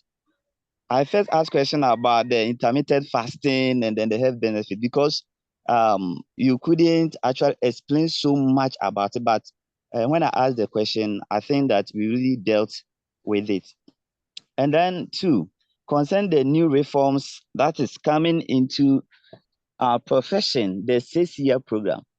I really embrace it. And I don't know if within the next 6 months, leadership can have consultation so that we can have it ruled out. I don't know whether I have information about it for me within the next 6 months. You want it in the next 6 months? Leadership can have consultation and then we have it rolled out. Yeah, into the system. Okay, so and finally, so my last point. The earliest that will roll out may be in 2 or 3 years, because there's some work that needs to be done before it can be rolled out, and approvals that must be achieved. But we trust you. Okay. We have made a decision and we are working towards rolling them out. Yes. So you're going to ask a final question. So you also touched on food wastage. According to the presentation, you said that the world has enough food to feed the population, but about 1/3 goes waste. Now, how do we look into the storage as well? Because there are some villages, communities, they don't have ways and means to store their foods. how do we address this challenge so that all these wastage issues can be prevented? Okay, those are interesting questions. So for the record, our villages, they don't lack knowledge on how to store food. That is an assumption we usually make. They really don't lack knowledge on how to store food. In fact, there's a whole document from the WHO called Indigenous Food Systems Knowledge. So indigenous food systems and storage methods have been shown to preserve food for longer than the contemporary lab-based storage applications. So it's not like our traditional people lack knowledge. What we will say is that post-harvest losses, in other words, when they harvest the food from the farm, by the time the food leaves the farm and gets into storage, a lot of things may have happened, and then the natural decay process of food sets in. So about a third of the food, 30% of the food that we harvest doesn't get into the storage. So because look at the way we do the farming in the villages, it is manual, everything is carried, okay? But evidence is showing that the carbon print in that process is lower than the mechanized farms. So we are between the rock and a hard place. We need to agree on what is the best practice for it. But I can assure you that the traditional people do not lack knowledge on how to store their foods. Otherwise, they will not survive, because they don't, particularly those who are cut off from the civilization that we now glorify. They don't get canned foods, they don't get tin foods, they don't get all these processed meals. They actually go year on year with food in their barns. So they don't lack that knowledge. That is one thing I would like to state. The question about the information being too much, well, that's the whole idea. The idea is to help us appreciate that this area of nutrition and dietetics is evolving so quickly that there are so many things happening at the same time, that where we are at in Ghana now, we have a long way to go. We need to quickly catch up and then keep up with the pace. So the idea is to give you a teaser of the many things that we need to take cognizance of. And then in subsequent CPDs, we will take them and now build your capacity on each one of them like you have recommended. So this presentation was to help us to try and get a bird's eye view of what is happening across the globe and where we are at as professionals. I hope that answers your questions.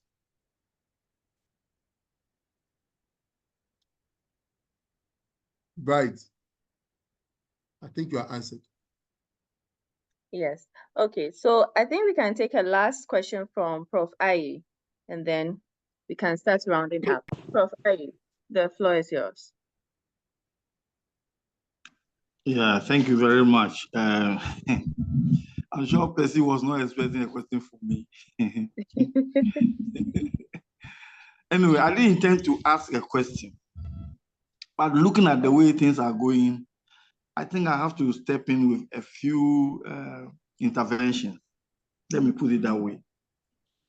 Now, Percy, yes, sir. I heard you rightly saying that nutrition and dietetics are two sides of the same coin. Is that not That's true, sir. Now, the two sides of a coin, one is a head and the other is a tail. Is that also correct? That is the understanding of a coin, sir. Yes. So that is where the crux of the matter is. Which one is the head and which is the tail? Now, don't worry, you don't have to answer it. You don't have to answer this question. I'm just asking, it's a rhetorical question. Yes, sir. Now, I can see from the number of people who have registered for this TPD, I can say about 2/3, if not even more, are dietitians. And I've just gone through, and I can tell you that majority of them are dietitians, which is so also on our you didn't have it. You didn't have it in on your our phone. You keep it. Oh, please, if you're not speaking, please mute yourself so that you can hear Prof, please.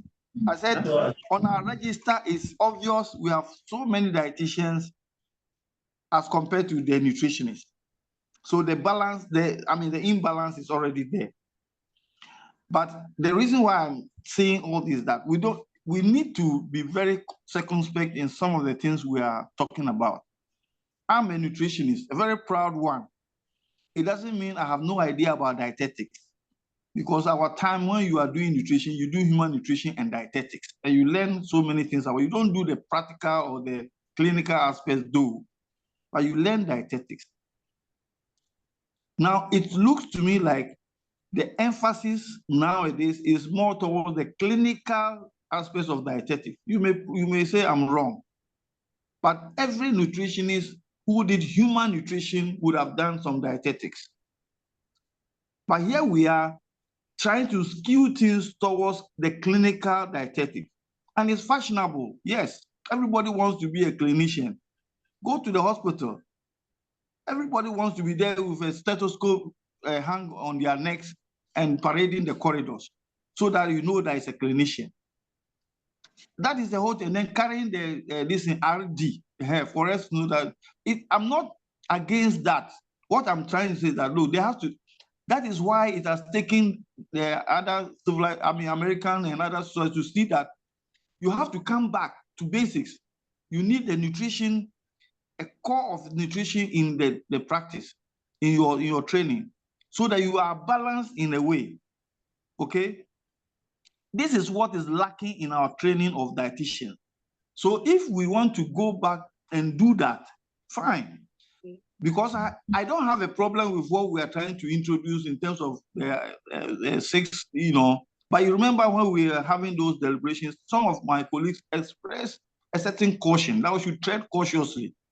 Because there are people, it's not everybody who want to be a dietitian. It's not everyone, I'm telling you. Some people want to go into research. So if we are forcing everyone to do that kind of thing with the dietetics thing very much as one of the things that is being hung or dangled in front of people, the tendency is that we all become dietitians. Everybody will go into dietetics. From now, we train people, they all go to become dietitians because that is where the drive is. Everybody wants to be in a hospital setting, clinical setting, and all those things. And we'll leave the research. Some of the things you were talking about nutrigenomics, nutraceuticals, all those new things that are coming up, they demand research. In fact, even the guidelines you are talking about, they demand people to do research. We cannot come out with guidelines when it's not evidence-based, it's about research. So if we are pushing everybody into dietetics, who is going to be doing the research? It will come to a time nobody will do research. So let's be very circumspect. Let's have a certain balance in the way we talk about these things. Don't let's be so passionate. It must be that way. We caution it. I was one of the co-chairs for the program, and I was very, very, very quiet and circumspect about things. So let's be cautious. It's important we go that way if that is what the sentiments of majority of our dietitians want. But that doesn't mean we should throw away every other thing that we already have. And that's the caution we give. That, look, if people want to do the traditional nutrition and go on to do masters and PhD, let us give them the opportunity as well. And we shouldn't say that people must come and train as dietitians because that will make them rounded and so on. They may not, clinical dietetics does not make you really rounded. Because like I'm saying, I did dietetics. I've been teaching dietetics even before we started dietetics programs.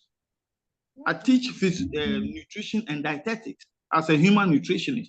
So it's not about doing dietetics clinically before you become dietetics. So let's be circumspect in this area so that we do the right things for our profession. We want the advancement of our profession, but we shouldn't be so skewed so that we leave out certain pertinent aspects. That is my take on this. Thank you very much. Thank you, Prof. I am sure it's not a question, so I would be taking it. No, it's a comment. You can take it as a comment. Yeah, so we are taking it to your comment. I see more hands are up. I don't know if it's 20 minutes past 6. It means that the discussion is relevant. People really want to contribute to it. I don't know if the moderator will want us to take the question. The hand that's Okay, up. I think Reverend Beidu has raised his hand. So Asafo, kindly go ahead.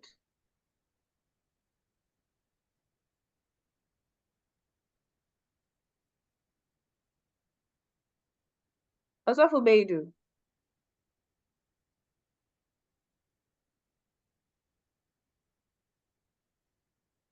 Okay. Hello.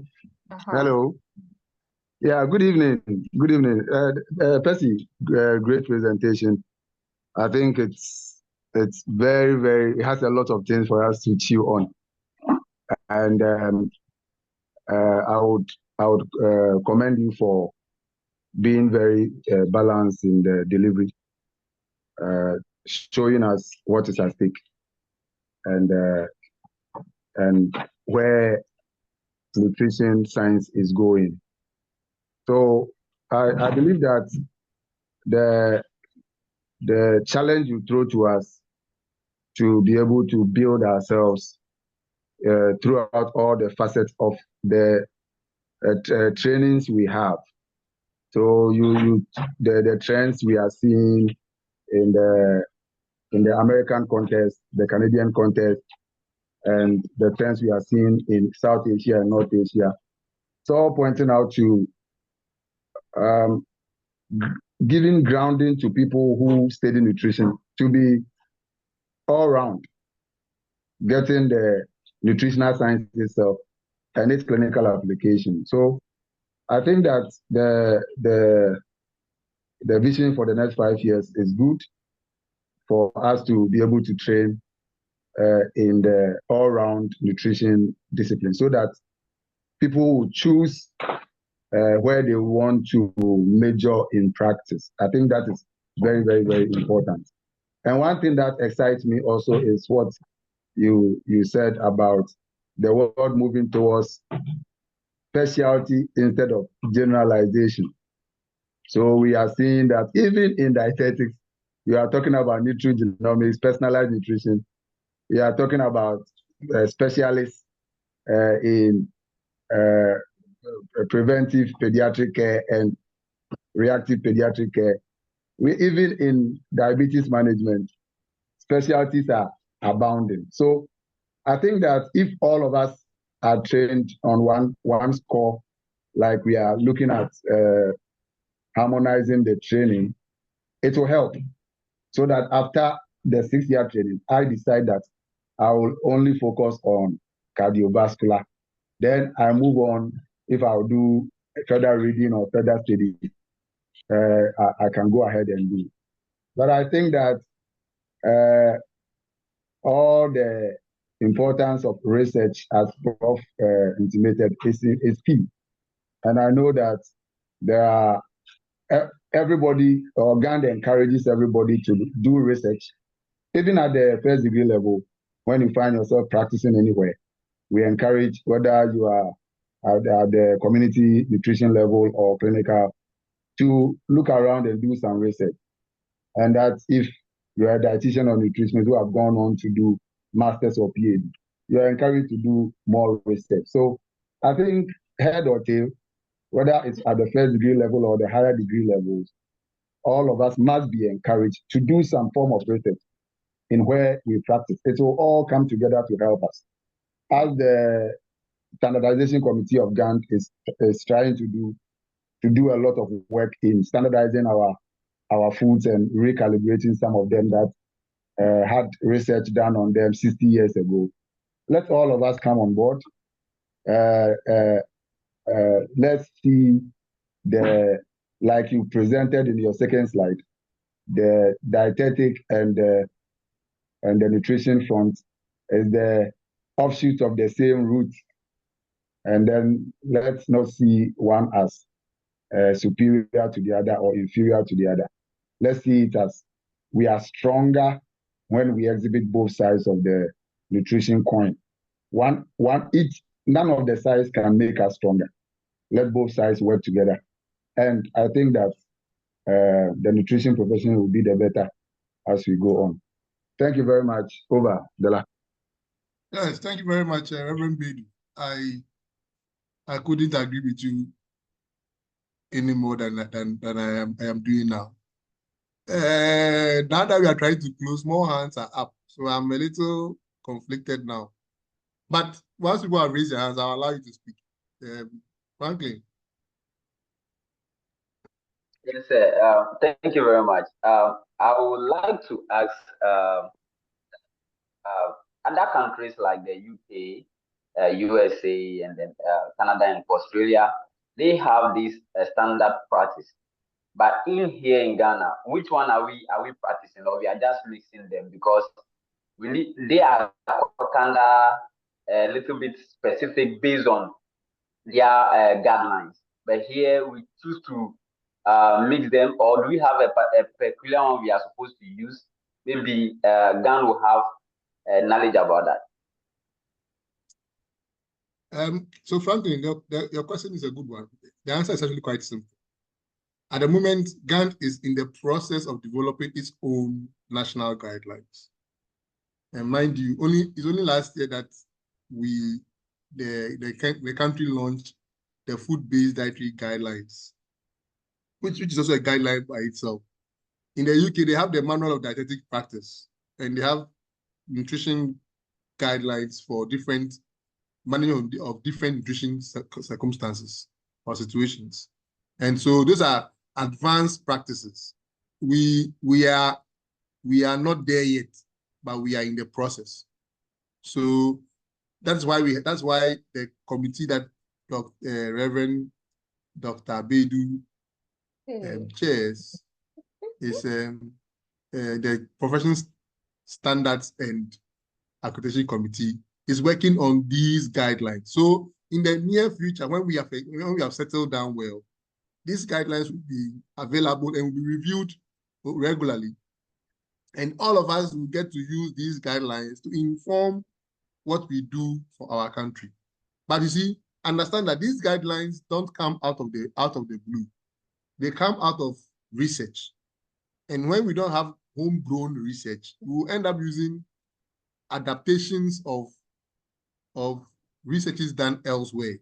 So that's why all of us must be part of the research process, so that the research we are using to form our guidelines are based on our own evidence, not adapted or adopted evidence from elsewhere.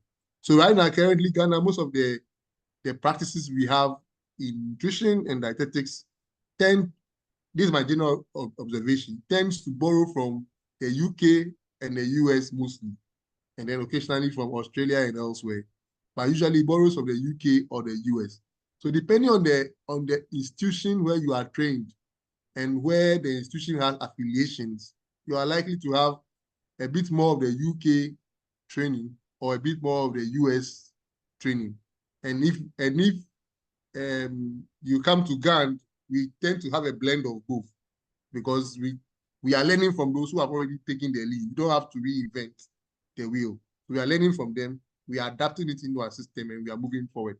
But the goal is to have homegrown solutions. A classical example, the nutrition care process is what we have adopted now. The US use PES. The UK uses PASS. It's the same thing. Depends on how the etiology is spelled. The US, they don't have need for extra S. The UK, they always want to capture everything. So if you are trained with the UK system, you say pass statement. But if you are trained with the US system, you say PASS statement. So it all comes to the affiliation of who is training you and where the training is leaning towards. But we are hoping to develop homegrown guidelines. In fact, I'm aware of an effort in the past from the Ghana Health Service to develop national manual of professional practice. The chief dietitian is here. I know it's in the pipeline. I don't know the state right now. I have to check, but I know it is work in progress. So and all of these things are capital. We need funding for them. You need to get the research there. You need to get a team to work on them and all that. So sometimes the things are pending because the the muscle to push it through has not grown in size yet. When it does, we will definitely see it through. All right, I hope you answered. Okay. Yeah, thank you. It's just that I would like to know universities. Does it mean that every university in Ghana practice will teach one of these countries based, or there is one major particular one being used? I won't say there's a major particular one being used. Each university has its curriculum that is designed, and its curriculum is leaning towards its mentoring or affiliated institutions. But that is why the practice standard is set up so that we can develop our own standards at the national GANT level. So GANT is working on that. That's what I'm saying. So that going forward, even in the 6-year program, the institutions will use the GANT approved core courses. So which means that in my mind, the future dietitians, when we are going to do licensing exams, will be examined based on the core courses, because that is what the competency is based on. Right now, that is not existent. So the questions are sort of general. It's possible that your university may not have treated a particular concept throughout your 4 years in training, but that concept is available in the exams. It's very possible. But when we have been able to harmonize the system and set the principles, those core courses become something that will run. It's expected to run across all training institutions, and then the licensing regime will be fairer. We admit that there are challenges with that as well, but it is work in progress, like I've always said. Over. Wow. Salam. Yes. It's amazing. We've been almost 30 plus minutes past, but we are more than 50 people on the call. That's an amazing. It means that people really are interested in this conversation. We shouldn't let it end here. We can continue on the platforms, and then all things being equal, we can form consent or consensus positions which will drive our profession forward. More hands are up. Let's end. And then we can take the questions. Yes, madam. Please. Sorry, yes, sir. Yes. So just a little input here, and just to assure, shall I say, Prof. IE, that I mean what we've started doing at GAND and for the benefit of all, it's not skewed towards one half of the nutrition profession. And like you rightly said, after the training, 6 years, and also for Bedu reiterated that the individual is how do you call it, has a choice of deciding which direction, whether public health based, whether clinical based or whatever. And the content of the curriculum is going to ensure that there's this good balance in the training towards both directions, which will make it easier for the candidate or the student, the graduate, to decide which direction to go, knowing that the prospects and the contribution of each direction is needed for the collective growth of the nutrition profession. So I think that fear needs to be allayed, and when the time comes, the likes of him and others will make good contributions towards achieving this end. Thank you. Yes, thank you. I think that's a very important intervention. I appreciate that. Okay, so my dear brethren and sisters, it's been a very fruitful 2.5 hours. Francisca's hand is up. I want I don't know. Okay. Yeah, I In think we 2 can minutes just or less. allow her. Yes. In 2 minutes or less. Francisca, in Tifu.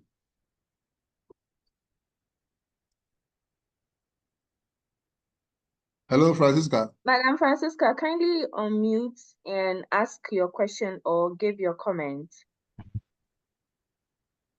Yeah. Okay, good evening. Ari, thank you very much for the presentation.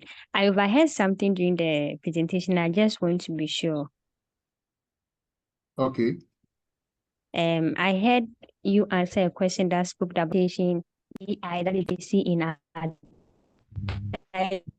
Sorry, say that again. Your network is breaking. So I want to know, how do we use during the presentation? Oh, during the presentation, you made mention of AI giving accurate dietary assessment, the standardization of handy machine AI dietary assessment, and what we are trying to standardize in using here in our practice. If the AI is also giving us more accurate assessment, I don't know if my question is understood well. I think I got what you're saying. You're asking, how do we juxtapose AI assessments with our own standard assessment? Now, firstly, you must understand that AI is a tool that has come to stay. It's not running away and going anywhere anytime soon. So it's either we adopt it in our practice ethically, or we allow it to grow by itself like a weed, and then if you're not careful, it can stifle the growth of our profession. So what I'm saying is that AI is able to people are actually using AI and their AI tools that can actually help you to do dietary assessments. And it is getting more and more precise. In other words, it's getting better by the day because the algorithms and the systems are getting more and more sophisticated. So we can actually ride on that. That was what I was saying. And use that to prepare or design our own nutrition guidelines or nutrition apps or tools, which will have our resources, our Ghanaian resources available. That is a possible research that we can do. And then now we can, instead of waiting for it to take us out of business, we rather use it to become our business or to promote our business. So it's just being pragmatic about the incidence of disruptive technologies like AI. Whether we like it or not, it has come. So we have to find a way to inculcate it into our practice in such a way that our practice will still remain relevant. Otherwise, people can actually sit in their rooms and ask AI, what is my BMI, my weight is this, my height is that. What is my, right? Prepare a meal plan for me. And right now, it may not be very exact, but it is not too far from what we currently do, or many professionals currently do. Okay, so if we don't up our game, AI will take your work away, because what people are currently doing, AI is already doing it. And then if you leave it like that, when people see what you have written for them as your intervention, and they compare it to what AI has done, and it's about the same, chances are that they may not take you seriously. But if you are using it and are adding value to it in such a way that people are getting more than what they will get from AI, then you are staying relevant. And that's the point I was making. Francisca, please, any further? Is it clear now? Yes, please. Thank you very much. You're welcome. Okay, so Sanam, I think it's about a good point to say good night or good evening. What do you think? Yes, yes.